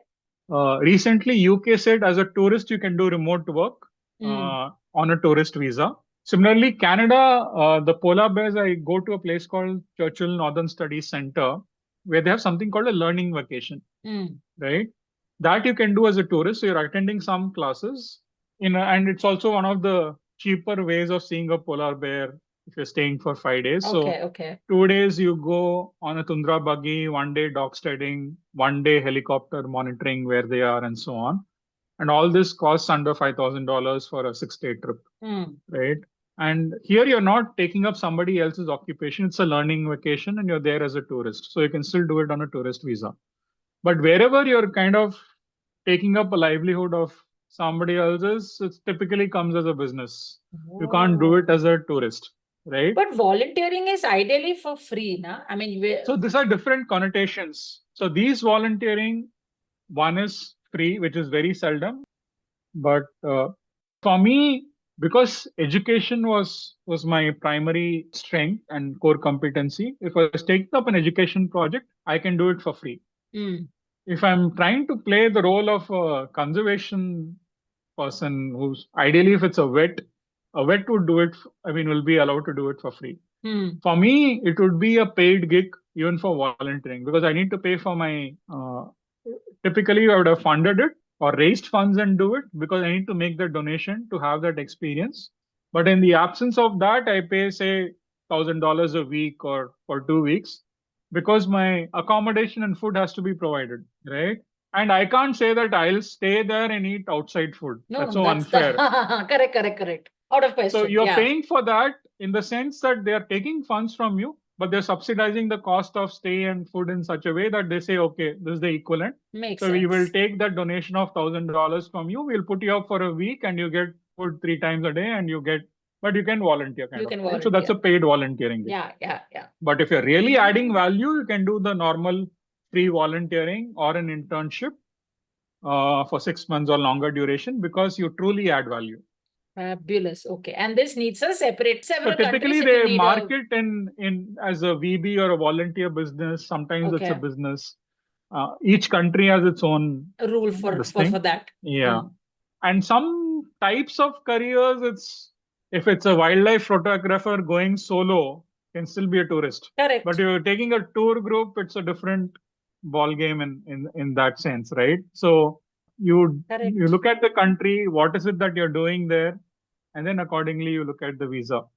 Good point you mentioned. This is something that I also, it's very interesting, So I would like to explore this myself personally. So sometimes you don't have to apply for it in advance.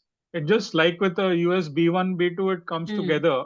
Okay, and at the airport, they'll ask you whether you're volunteering or a tourist, and they just write it in that space in the visa. Got it.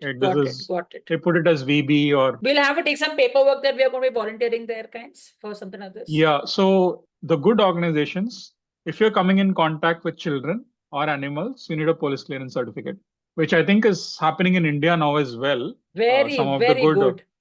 So clap for this. It's a very good rule. Yeah.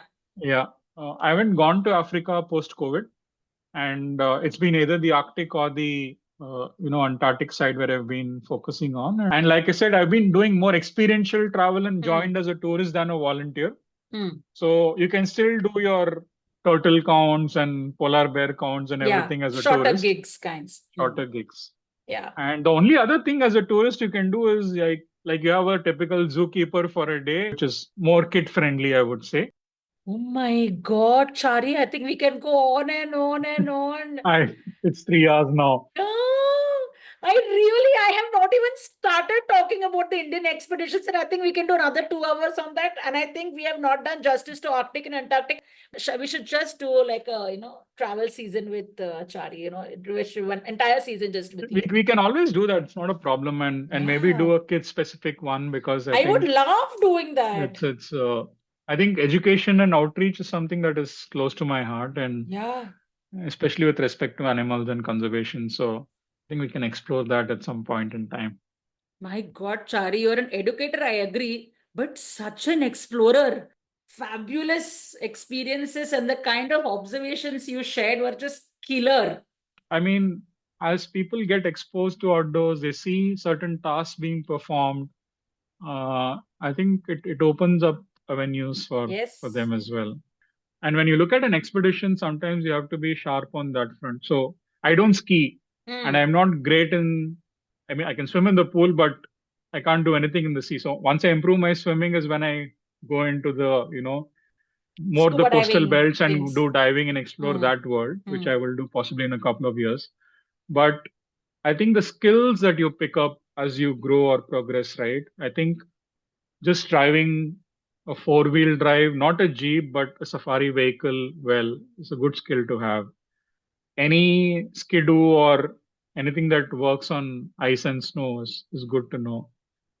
We don't have a non-lethal firearm license in India, like a Canadian or Scandinavian country might have. Like, correct. I knew one guy who came to Svalbard with his gun from the US, and he didn't need a guide, right? So look at that. It's just like how when we go, skydiving, you're tandem with someone else. Whereas it's always fun to do it yourself. Same thing with diving. When you are just a learner, you are with tandem with someone else. It's so much fun exploring yourself. Here it's with tools, right? So how to drive a boat with an outboard motor. Yeah. right? So if you want to be a How to drive Zodiac, a boat? I don't even know that. right, you get a Correct. license and it increases your chances of being an expedition guide and so on. So I think Yeah. that's interesting. But anyway, for another day. Beautiful. Yes. Definitely another day. Okay. Sure, sure. My pleasure.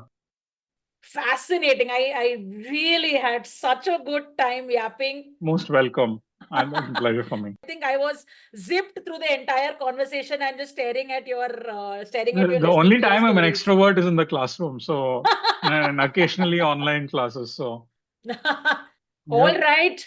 awesome. We'll see you again soon, Chari. I am so happy to have this conversation with you. Chalo. Ciao then. See you then. Yep. Great meeting you as well. Bye-bye. Bye. Phenomenal stories from all around the world, right? This episode with Chari was like an all-in-one kind of episode. So many countries, so many stories, so many experiences. Well, we also have a bunch of photographs that Chari has shared with us showing all the stories that he's spoken about, and we'll put them up on our Substack page and our Instagram page. So do head over there and check them out. We are called Misadventures of a Sneaker everywhere. Also, we have started a service of curating travel itineraries to destinations made just for you. So if you want to plan a vacation anywhere in the world, leave us a note on Instagram or DM us on our Substack page and we'll plan something super special for you. Look for us, Misadventures of a Sneaker, on both Instagram and Substack. All the links are in our show notes. Also, if you enjoyed listening to this episode, would you like to support our team by buying us a coffee? If yes, you can head on over to our show notes and click on support to contribute any amount you'd like. It will be a huge morale booster for us. See you in the next episode. Thank you. Bye-bye.